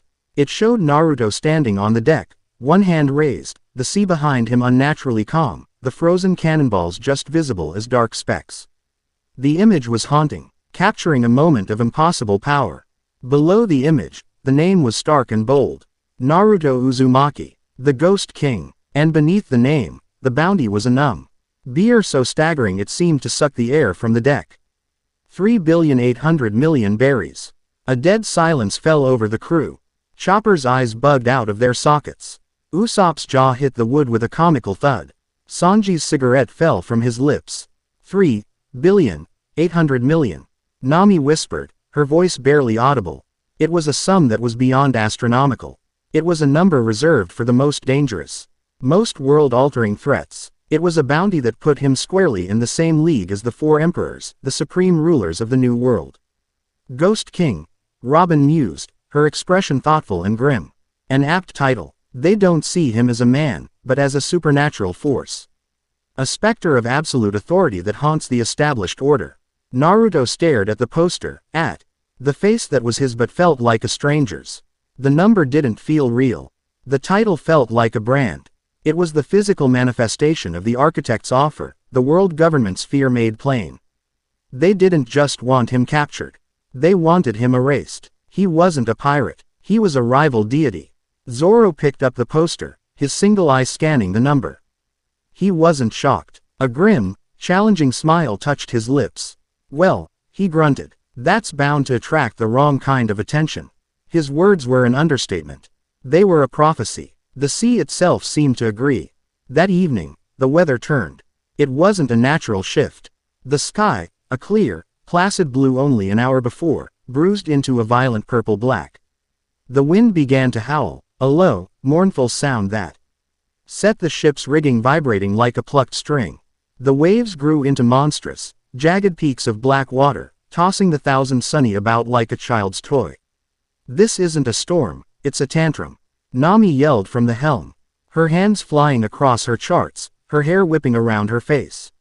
She was fighting to keep them afloat, her instincts screaming that this was all wrong. The barometric pressure had dropped to an impossible low, and the currents were pulling them inexorably in one direction, toward a massive, storm-shrouded island looming on the horizon. "Something is pulling us in. The weather patterns are being generated." It was then that they saw the fleet.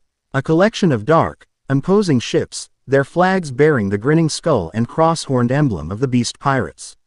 They emerged from the rain and mist like sharks, flanking the smaller vessel, their intentions brutally clear. "It's Kaido's territory," Robin shouted over the roar of the wind. "We've been drawn into the waters of an emperor." Cannonballs began to rain down, but the storm was so violent that most were sent careening off into the churning sea. This wasn't a battle, it was a blood sport, and the sunny was the bait. "We can't fight them in the storm," Frankie yelled, wrestling with the ship's wheel. "It's super impossible." Naruto stood on the deck, the wind and rain plastering his clothes to his skin. He could feel it, a presence, a will so immense and so overwhelmingly powerful that it was bending the very elements to its whim. It was a consciousness that felt like a mountain, a drunken, angry god spoiling for a fight. It was the source of the storm. It was coming. Get us through the fleet. Naruto yelled to Nami, his voice cutting through the gale. I'll buy you time. He didn't wait for an answer. He launched himself into the fray. He leapt from the deck of the Sunny to the nearest beast pirate ship, a blur of orange and black against the gray storm. He landed silently amidst a group of hulking pirates, who turned to him with snarling, brutish grins.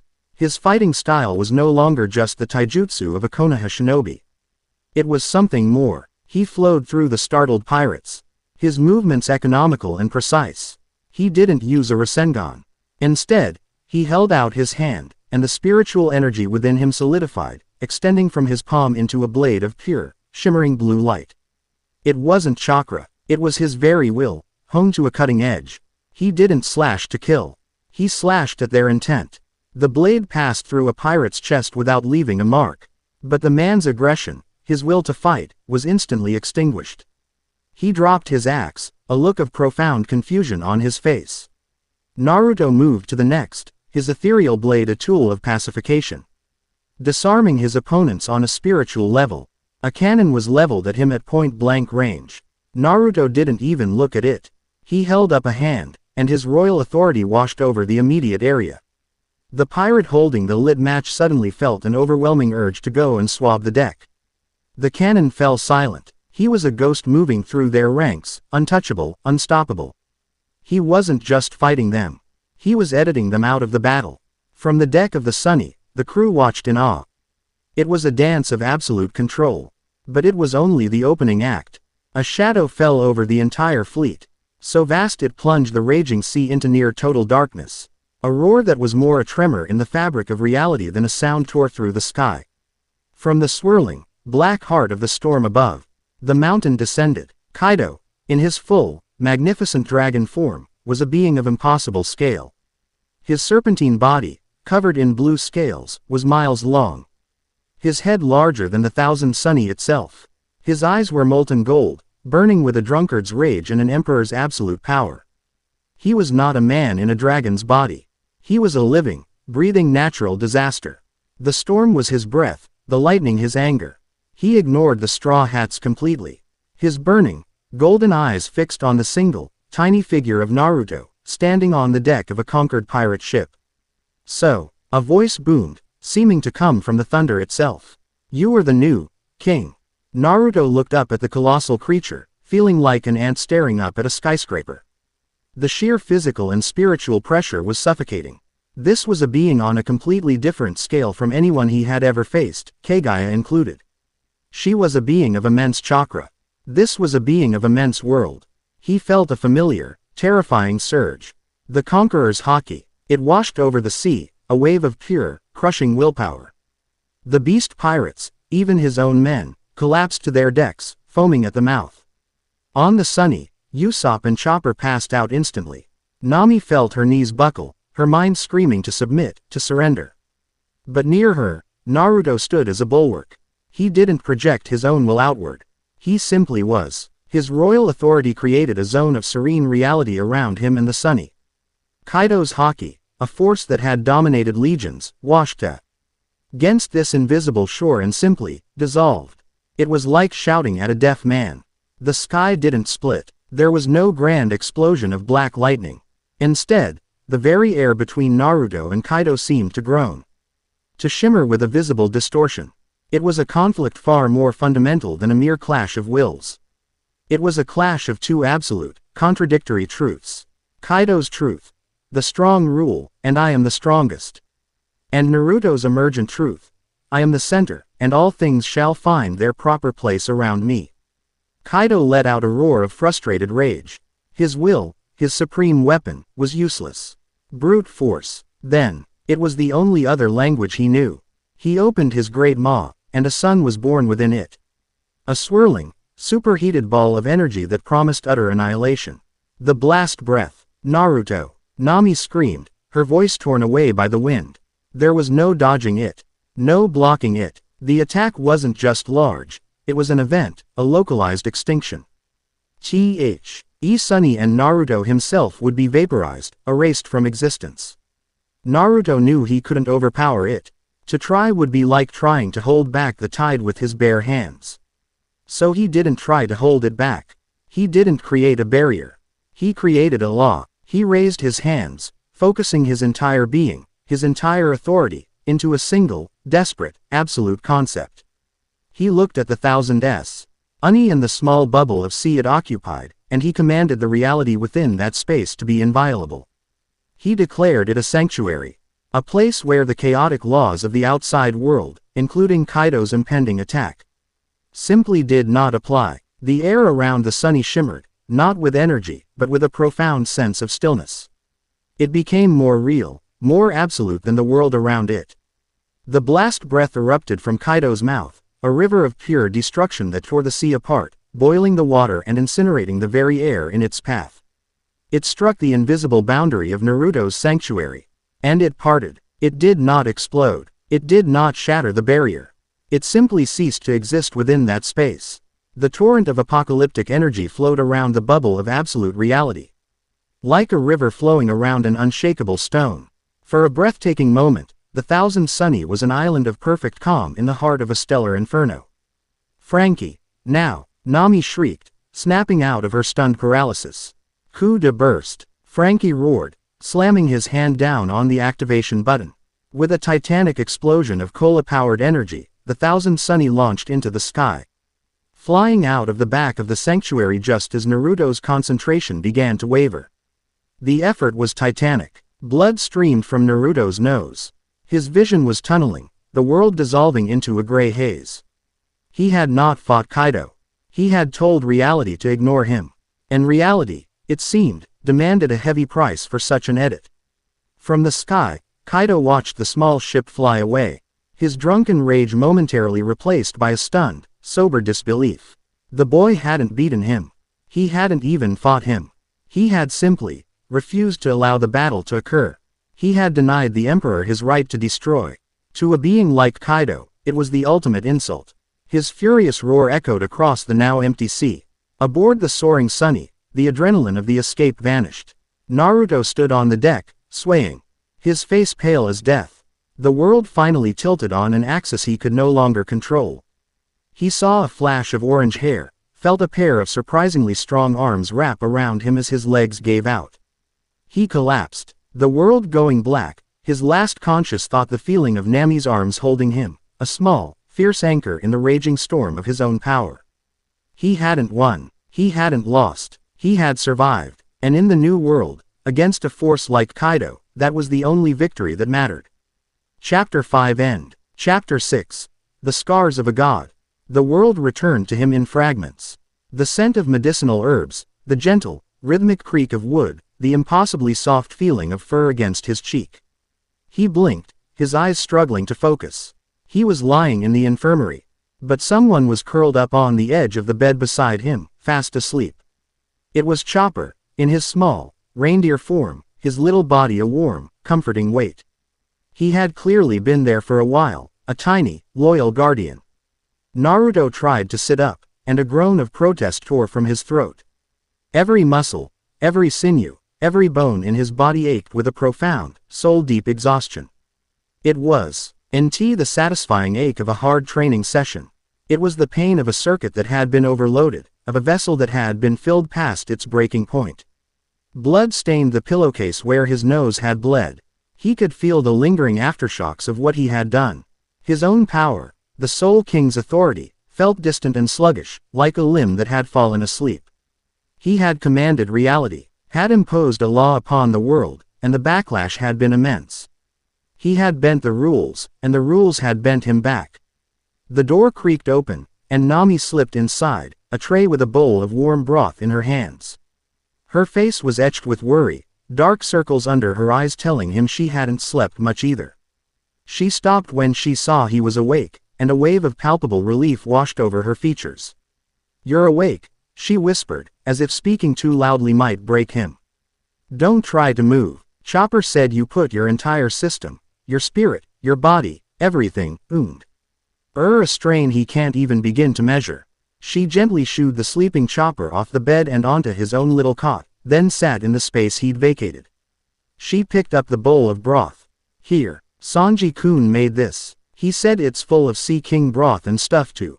I don't know, replenish your vigor, she said, a weak attempt at a smile on her lips. He didn't have the strength to lift the spoon, so she did it for him. Bringing the warm, fragrant liquid to his lips. He drank, the simple act of swallowing an effort. The broth was a lifeline, a spark of warmth in the cold, aching void of his body.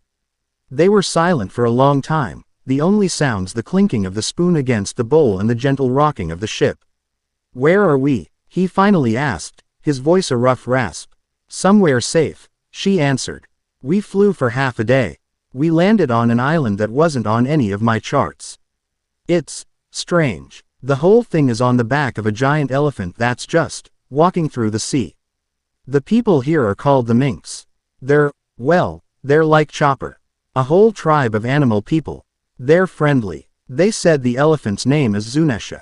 A walking elephant island. In his old life, the idea would have been the stuff of fantasy.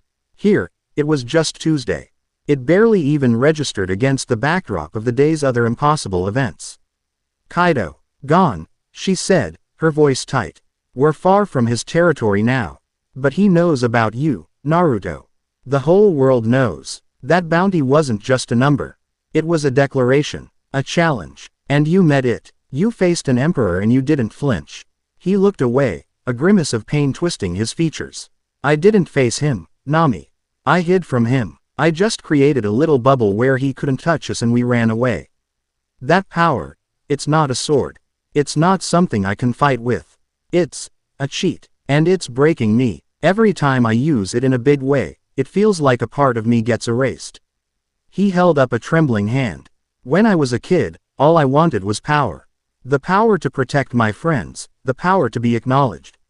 Now I have more power than I could ever have dreamed of, and I'm terrified of it. It doesn't feel like it's mine. It feels like something is waking up inside me, something ancient and cold and lonely. And it's slowly overriding the person who was Naruto Uzumaki. The confession hung in the air between them, raw and vulnerable. He was admitting a fear he hadn't even fully admitted to himself. The fear of losing himself, of becoming the Ghost King, in truth, a hollow specter of authority. With nothing of the boy who loved ramen and painted monuments left inside. Nami put the bowl down. She reached out and took his trembling hand in both of hers. Her hands were warm, calloused from years of gripping pens and ropes, and they were the most real thing he had felt since waking up. Then we won't let it, she said, her voice fierce, her grip tightening on his hand. You hear me, you are not a ghost. You are Naruto Uzumaki. You're our friend, our nakama, and we don't let our friends get erased. Whatever this power is, you're not going to face it alone. Her conviction was an anchor. In the terrifying, uncharted sea of his own soul, her words were the first glimpse of a lighthouse, a fixed point in the storm.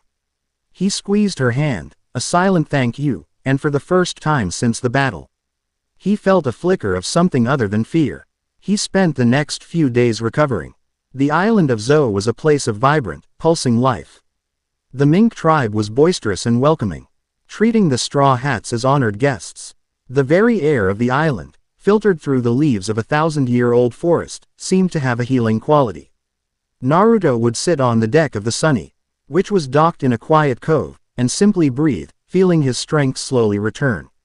But the mental scars remained. He found himself avoiding the others, retreating into himself. He was afraid of his own power, and that fear made him afraid of them. What if he lost control? What if he hurt one of them by accident? The thought was more terrifying than facing Kaido again.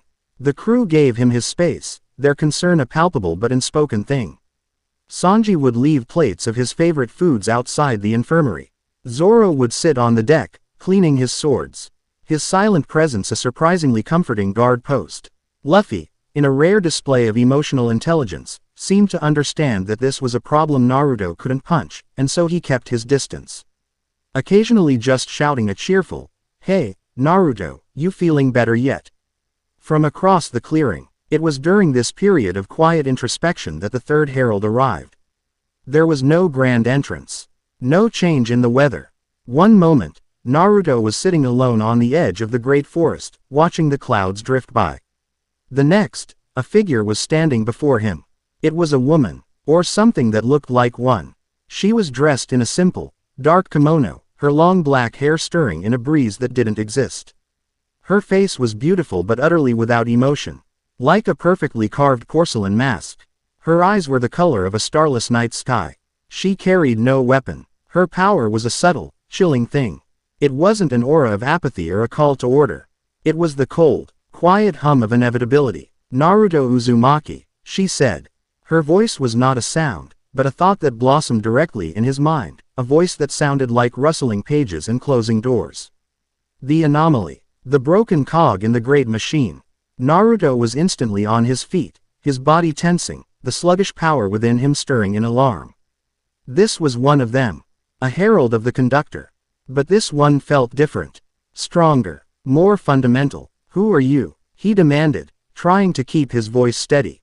"I am the one who prunes the branches," the thought voice replied. "I am the reaper of possibilities. I have come not to silence your song, but to show you the symphony you abandoned." She raised a slender, pale hand. The world around them didn't change. But the world within Naruto's mind was ripped apart. He was standing in Konoha.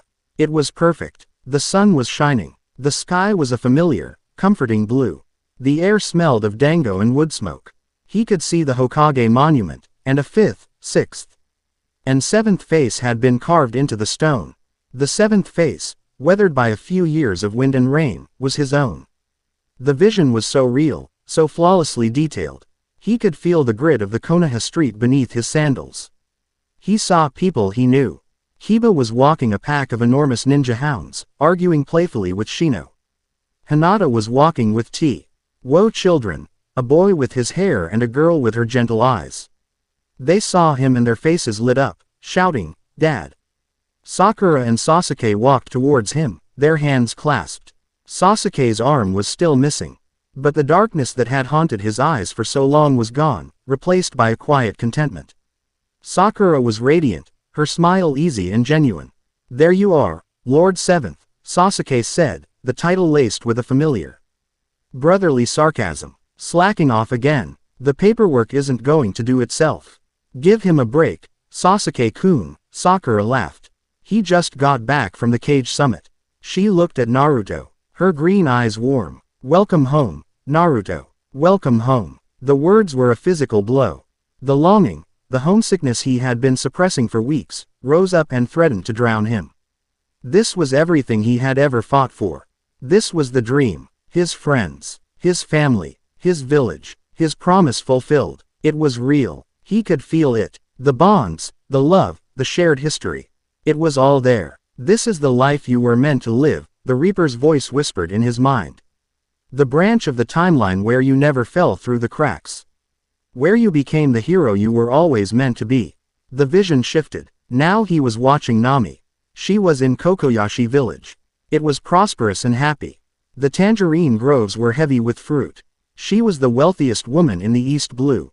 A genius cartographer whose maps were the standard by which all others were judged. She had done it. She had bought her village's freedom, just as she had planned. She was respected, admired, safe. She was laughing with her sister, Nojiko, her face free from the lines of worry and the constant tension of a life on the run. She was content. She was home. She, too, is living the life she earned. The Reaper whispered. A life of peace, free from the chaos of a rubber-brained captain and his impossible dream. She is safe. Is that not what you want for her? The visions faded, leaving Naruto standing in the quiet forest of Zou, the reality of his situation crashing back down on him. The Reaper of Possibilities stood before him, her expression unchanged. "I am not like my siblings." Her voice echoed in his soul. "I do not offer peace or order. I offer restoration. I can make these timelines the one true reality. You, back in your world, as the Hokage you were born to be. Her, back in her village, as the savior she fought to become. All it requires is a simple transaction." "What transaction?" Naruto asked, his throat tight. "You are an anomaly, a paradox, a L from one reality with the power of a cosmic linchpin in another. Your very existence is what weakens the walls between worlds, what allows for such errors to occur. Relinquish the power of the Soul King. Let it dissipate back into the ether of the cosmos.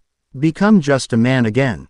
In exchange, I will sever your connections to this world, and I will prune the timelines, making the lives you just witnessed the true and only reality for you both. The temptation was a poison more potent than any the siren had wielded. It wasn't an attack on his will or his philosophy. It was an attack on his heart. On his deepest, most secret regrets. To go home. To see his friends again. To be the Hokage. To lay down the terrifying burden of this new power. And for Nami, to give her a life of safety. A life free from the constant danger that followed the Straw Hats. A life where she would never have to face another Kaido. He cared for her, more than he had realized, and the thought of her being safe, truly safe, was a powerful lure. It was a perfect, beautiful, logical trap. He looked at the Herald, this being that held the keys to his old life, to his lost dream. She was offering him everything he had ever wanted. And all he had to do was abandon everything he had found. Chapter 6 End. Chapter 7. A Navigator's Choice. The silence in the forest was absolute, but Naruto's mind was a screaming chaos. The vision of Konoha wasn't just a picture. It was a feeling. It was the warmth of the sun on his Hokage robes, the familiar weight of responsibility, the easy camaraderie with friends who had known him his entire life. It was the taste of home. The Reaper of Possibilities had not shown him a dream. It had opened a wound, pouring salt into a homesickness so profound it was a physical ache in his chest. To go back. To be Lord Seventh. To see Hinata and the children who were his but not his. To trade banter with a Sasuke who had found his peace. It was a siren's call more powerful than any apathy. A logic more compelling than any argument for order. It was the finish line of a race he had run his entire life, and this herald was offering to carry him across it. And the offer for Nami, it was a cruel, perfect blade twisted in his gut. To see her safe. To know she would never again have to face a monster like Kaido or a tyrant like Arlong.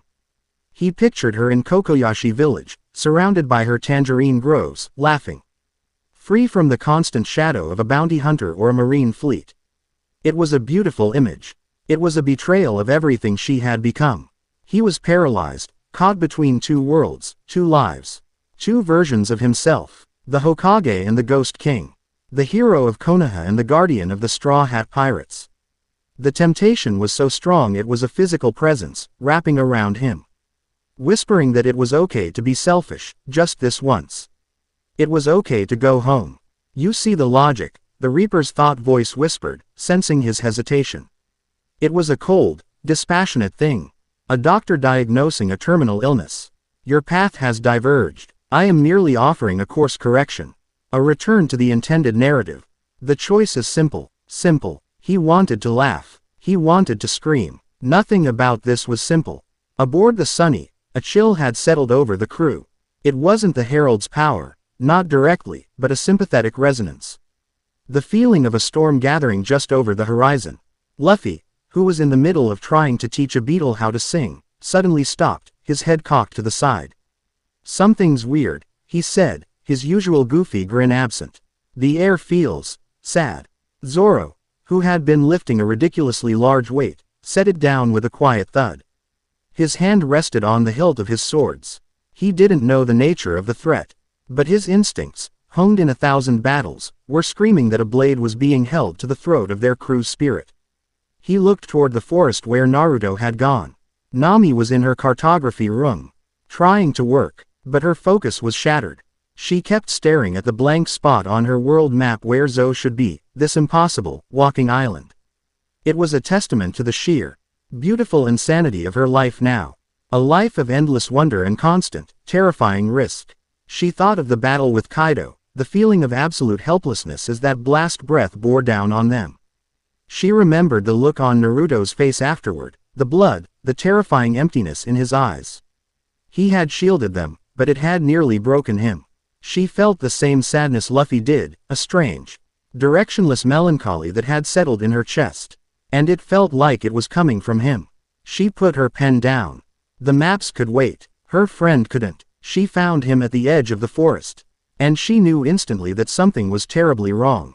He was just standing there, staring at a woman in a dark kimono who seemed to be made of shadows and starlight. Naruto's posture was rigid. His fists clenched at his sides, his face a mask of such profound conflict that it made her heart ache. There was no battle, no energy flying, but this was clearly a confrontation more dangerous than any they had yet faced. "Naruto," she called out, her voice cautious. He didn't seem to hear her. But the woman in the kimono turned her head. Her empty, night sky eyes settled on Nami, and Nami felt a jolt. As if her entire life's story had been read and cross-referenced in a single, cold instant. The Navigator, the Reaper's voice bloomed in Nami's mind, a violation that made her skin crawl. The secondary variable, the catalyst for the anomaly's deviation. It is only fitting that you should bear witness to the choice. Before Nami could react, the Reaper raised its hand, and Nami's world dissolved. She was standing in Kokoyashi village. It was more beautiful than she had ever seen it.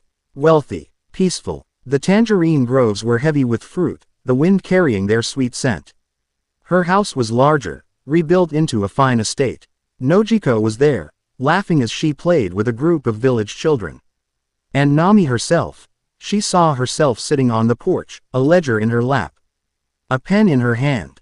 She was the matriarch of the village, a respected businesswoman, a famed cartographer whose name was known in every corner of the East Blue. She was safe. She was successful. She was home. She had won. The vision was perfect. It was the goal she had bled for, cried for, stolen for 8 long years.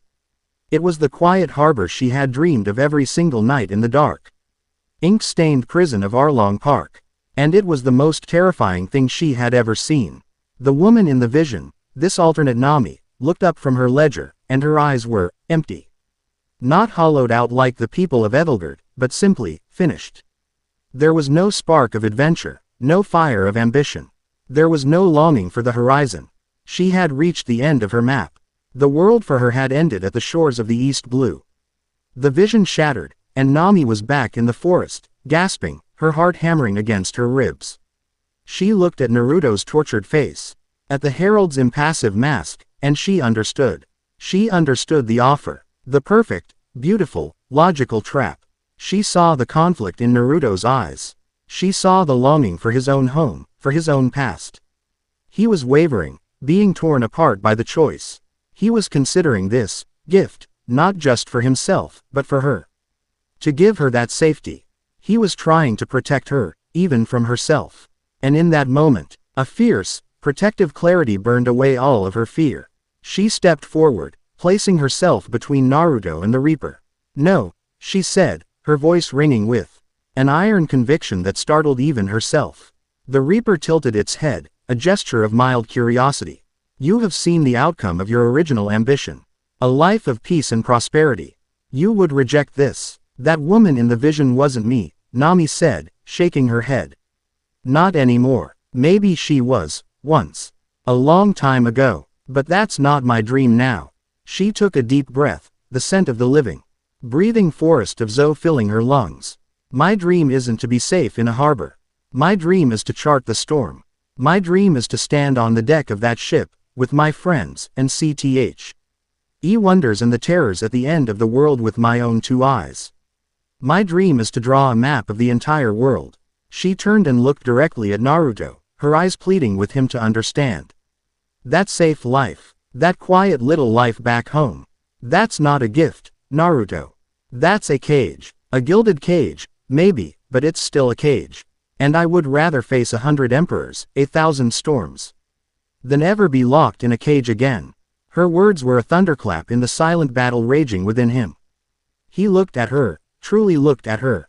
He saw the fierce, untamable fire in her eyes, spirit of a woman who had tasted true freedom and would rather die than give it up. She wasn't rejecting a life of peace. She was choosing a life of purpose.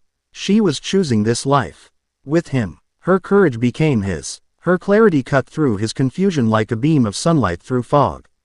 He looked at the vision of his life as Hokage, the perfect, beautiful ending to his story. And he realized the truth.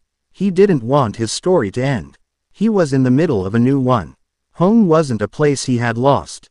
It was a place he was building, right here, on the deck of a ridiculous, lion-headed ship.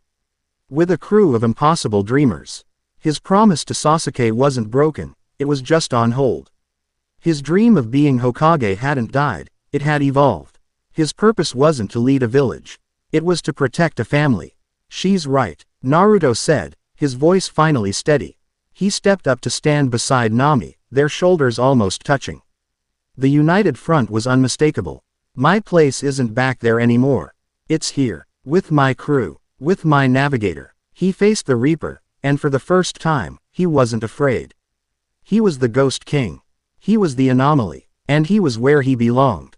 We reject your offer. For the first time, a flicker of something disturbed the porcelain mask of the Reaper's face.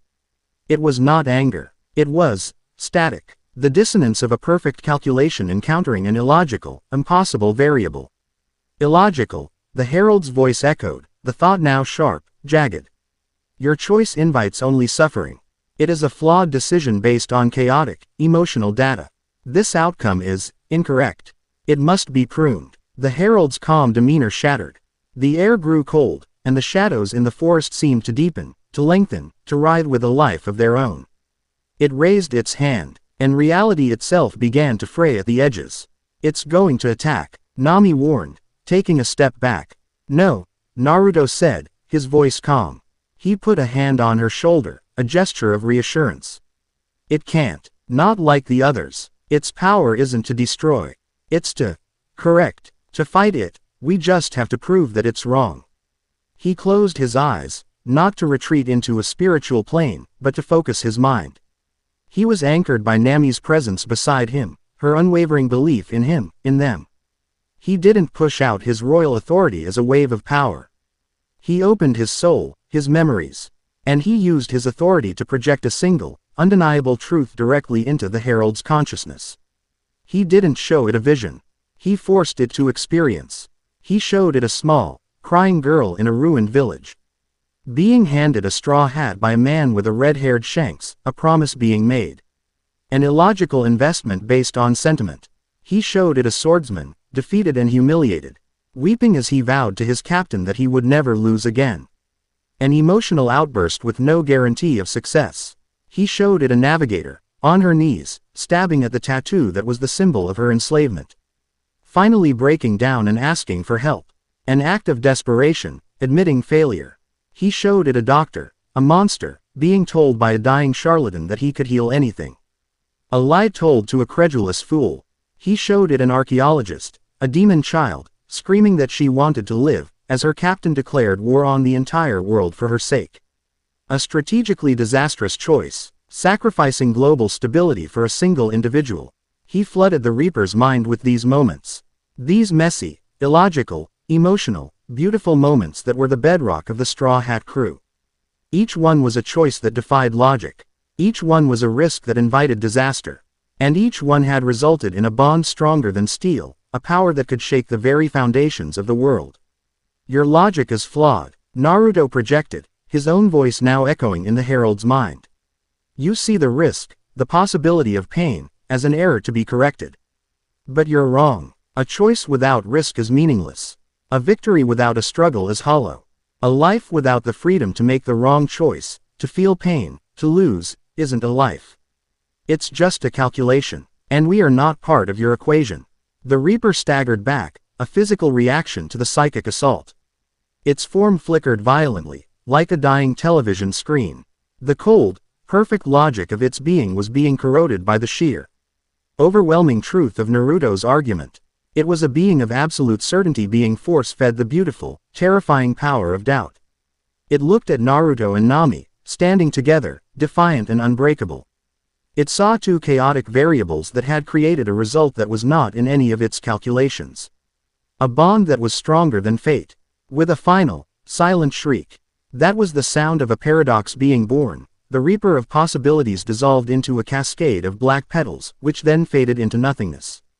It wasn't destroyed. It was fundamentally damaged, forced to retreat to its conductor to report a variable it could not compute. The silence that followed was heavy, profound. The forest was just a forest again. The chilling presence was gone. Naruto and Nami stood there for a long moment. The adrenaline slowly draining away, leaving them exhausted but whole. Naruto turned to her, 1,000 emotions in his eyes. Gratitude, relief, awe. You saved me, he said, his voice thick with an emotion he couldn't name. I was lost. You brought me back. No, you didn't, she replied, a small, watery smile on her face. You were just standing on the edge, trying to read two different maps at once. I just pointed out the one that leads to a better adventure. He reached out, his hand hesitating for a moment before he gently brushed a stray strand of hair from her face. His fingers lingered on her cheek for a fraction of a second longer than necessary. The touch was electric, a quiet acknowledgement that something had fundamentally changed between them. The choice had been made. The question of where he belonged had been answered. He belonged here, with her. Come on, she said, her voice soft as she finally stepped back, breaking the spell. I think Sanji-kun is probably having a panic attack about us missing dinner. And Luffy probably tried to eat that beetle. He laughed, a real, genuine laugh that came from deep in his chest. The weight of two worlds had been lifted from his shoulders. He felt light, he felt free. He walked beside her as they left the forest, moving from the shadows into the warm, welcoming light of the clearing. Where the Thousand Sunny, where their home, was waiting. The path ahead was uncertain, fraught with danger and impossible odds. But for the first time, he was looking forward to the journey, not just the destination. Because he wasn't walking it alone. Chapter 7 End. Chapter 8. The Kingdom of Two. The wake of the Reaper's retreat was not a void, but a clearing. The harrowing choice it had forced upon them had acted like a wildfire, burning away the undergrowth of doubt and uncertainty, leaving behind a new, fertile ground. The question of Naruto's place in the world was no longer a question. It was a fact, as solid and real as the deck of the Sunny beneath his feet. He was a straw hat pirate. His home was this ship, his family, this crew.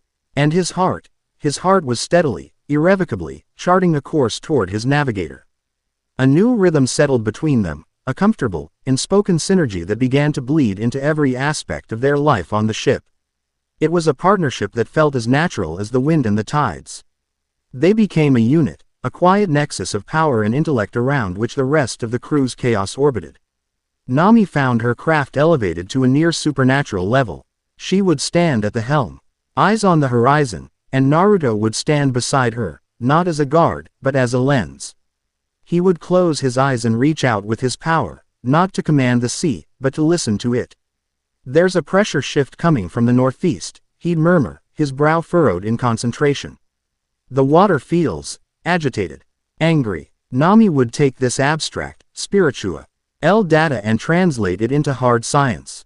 She'd check her barometer, her charts, the flight patterns of the birds. A squall line, she'd confirm, her pen flying across a fresh sheet of paper. It's moving faster than the wind. A deep-sea thermal vent must be destabilizing the current. We need to change course by 10 degrees to port, or we'll be caught in a whirlpool system in 3 hours. He could feel the soul of the ocean. She could read its mind. Together, they navigated the treacherous waters of the New World with a prescient grace that left the rest of the crew in awe. Storms that would have shattered lesser ships. They danced around. Mysterious currents that would have dragged others to their doom, they rode like expressways. Their synergy extended beyond navigation. In the ship's library, Nami's sanctuary of knowledge and maps, they would spend hours piecing together the grand puzzle of the world. She would spread out the poneglyph rubbings Robin had collected, her fingers tracing the strange, blocky characters. Robin says the Void Century was a time of a great, global war, Nami would say, her brow furrowed in thought. A single, vast kingdom against an alliance of 20 others. The 20 kingdoms won, and they became the world government. The great kingdom was erased from history. Naruto, sitting across from her, would close his eyes, letting his senses drift. His power, born of a cosmic conflict, resonated with the faint, lingering echoes of this ancient one. The Void Century. It feels quiet, he'd say, the words coming slowly as he tried to articulate the sensation. Not empty, deliberately silenced, like the herald of silence, but bigger. Like a song was playing across the whole world, and someone just stopped it. A song, Nami mused, her eyes lighting up as she connected the disparate pieces. The D initial. The will of D, Gall D, Roger, Luffy, Blackbeard, Robin says those who carry it are called the enemies of the gods. What if the great kingdom wasn't just a kingdom? What if it was a philosophy? A different song. One of freedom, of chaos. And the world government. Naruto finished, his eyes snapping open, the conclusion clicking in. To place for both of them at the same time, are the heirs of the conductor's philosophy. They believe in order, control. The one, perfect, harmonious chord. It was more than a theory. It was a revelation. His fight was not a new one. He had stumbled into the latest chapter of a war that had been raging, seen and unseen, for 800 years. He was not just an anomaly, he was an echo of A4. Gotten past and a potential catalyst for a new future. Their sparring sessions became a thing of legend on the ship. It wasn't about winning or losing.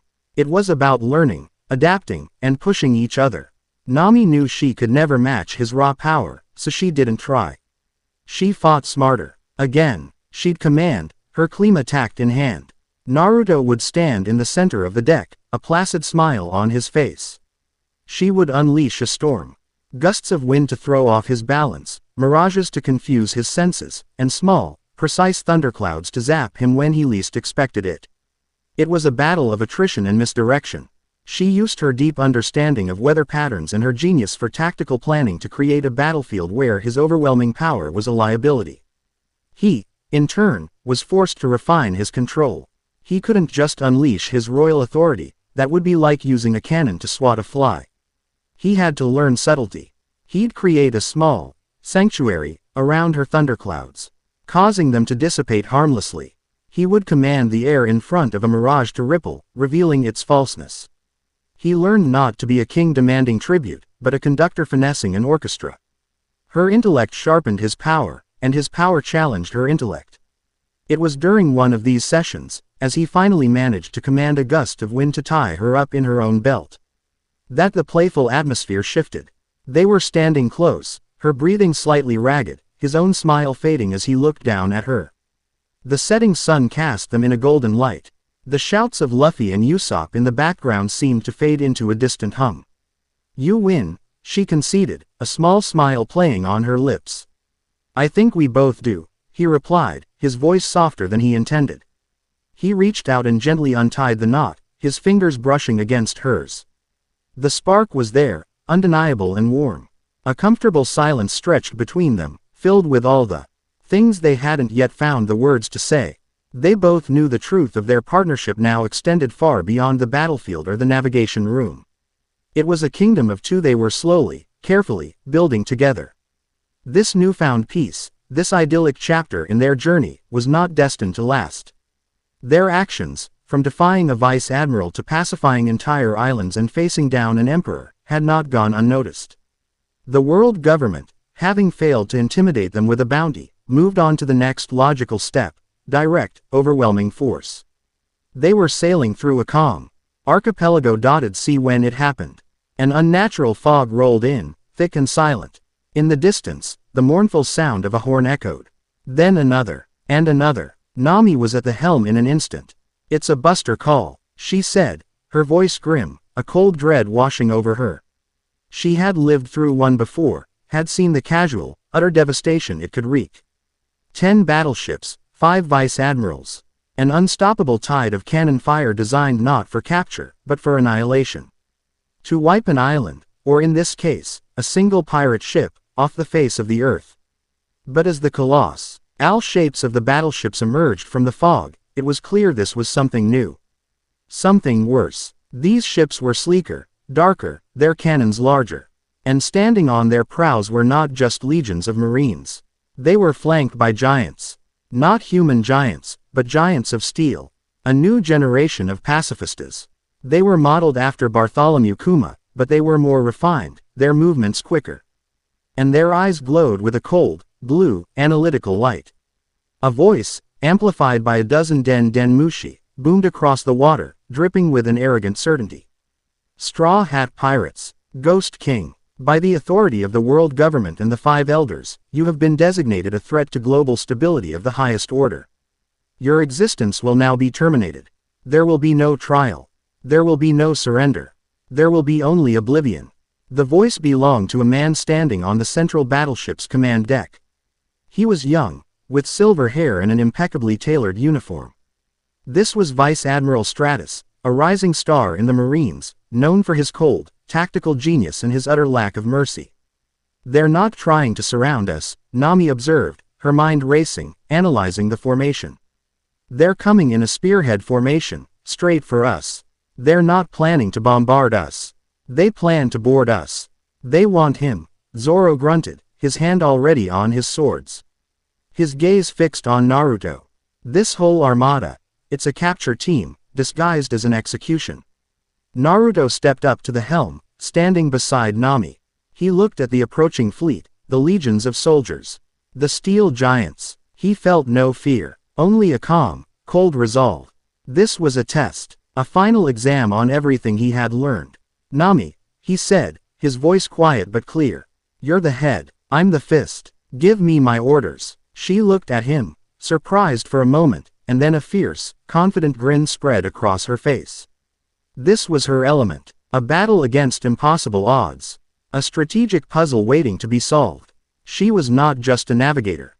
She was the Straw Hat's chief of staff. "Frankie," she barked, her voice ringing with command. Full speed, straight at them. "Sanji, Zoro, you're on interception. Protect the hull. Chopper, Usopp, ranged support from the upper deck. Luffy, you're our trump card. Don't engage until I give the signal. Robin, I need you to disrupt their chain of command." "Can you do that?" Robin smiled her enigmatic smile. "1,000 hands can tie 1,000 knots in 1,000 signal ropes, Navigator San." "It would be my pleasure." "And you?" Nami asked, turning back to Naruto. "You said it," he replied, a faint blue aura of pure will beginning to shimmer around him. "I'm the fist. Just point me where to punch." The battle that followed was not a desperate scramble for survival. It was a symphony of controlled, chaotic violence, and Nami was its conductor. As the Sunny charged head-on into the fleet, she gave the order. "Naruto, clear a path." Naruto leapt from the ship's figurehead, landing on the surface of the ocean. He didn't run. He stood there, a lone figure against 10 battleships. He raised his hand, and the sea in front of him obeyed. A colossal wall of water, a solid, stationary tsunami, rose from the depths, blocking the path of the lead ships. The battleships, unable to stop their momentum, crashed into the liquid wall with the sound of screaming. "Tearing metal, now," Nami yelled. The Sunny veered hard to port, sailing into the chaos of the disrupted formation. Zoro and Sanji became whirlwinds of flashing steel and fiery kicks, intercepting cannonballs and leaping onto the decks of the nearest ships, engaging the confused Marines. Vice Admiral Stratus watched from his bridge, his expression of uncertainty faltering into a frown of annoyance. This was not the panicked, cornered prey he had expected. This was a coordinated, tactical assault. "Launch the pacifistas," he commanded. "Target the Ghost King. Subdue him at all costs." A dozen of the steel giants launched from the decks of their ships, jets firing from their feet as they soared through the air, their laser sights converging on Naruto. Naruto met their charge. He formed 2 of his ethereal will blades, 1 in each hand. The pacifistas fired their lasers, beams of concentrated energy that could melt through steel. Naruto didn't dodge. He simply created a micro-sanctuary around himself, a sliver of absolute reality that the lasers could not penetrate. He moved among them, his blades not cutting metal, but severing the strange quasi-soul that animated the machines. He slashed at their targeting systems, commanding them to fail. He stabbed at their power cores, commanding them to sleep. He was a surgeon, dismantling THE weapons with a precision that was both beautiful and terrifying. One by one, the steel giants sputtered, their glowing eyes went dark, and they dropped from the sky like stones, sinking into the depths. Aboard the fleet, chaos reigned. Robin's disembodied hands were appearing everywhere, snapping spyglasses, tangling ropes, and, in one audacious move, sprouting from the shoulders of a vice admiral. Al uncovering his mouth just as he was about to issue a critical command. Usopp's pop greens were turning decks into impassable jungles of carnivorous plants, and Chopper, in his monster point, was wreaking havoc on an entire battleship by himself. It was a masterful display of controlled chaos, but it wasn't enough. The sheer numbers of the Marines were beginning to tell. They were being overwhelmed. "Naruto, Nami's voice called out from the sunny. It's time for the punch. I need you to take out their command ship. End this now. Naruto looked at the central battleship where Vice Admiral Stratus stood, his face now a mask of cold fury. He took a deep breath. He had never tried anything like this before. He had commanded souls, swords, water, even reality in a small space. But this was different. He focused his will not on the ship itself, but on the concept of the ship. On its structural integrity, on the thousands of nails and bolts and rivets that held it together. He head out with his authority and gave a single, simple command. Let go. There was no explosion, no sound of tearing metal. For a moment, nothing happened. Then, the Vice Admiral's flagship simply fell apart. Every bolt, every screw, every nail simultaneously lost its cohesion. The wooden planks clattered into the sea. The cannons and masts plunged into the depths. The mighty battleship deconstructed itself in a matter of seconds, dissolving into a floating debris field of its component parts. Vice Admiral Stratus and his command crew were left floundering in the water, their faces pictures of utter, mind-shattering disbelief. The remaining 9 battleships of the Buster Call fleet came to a dead stop. The fighting ceased. Thousands of Marines stared in horror at the spot where their flagship had just been. They looked at the lone blonde man standing on the water, his blue aura slowly fading. He had not just defeated a battleship.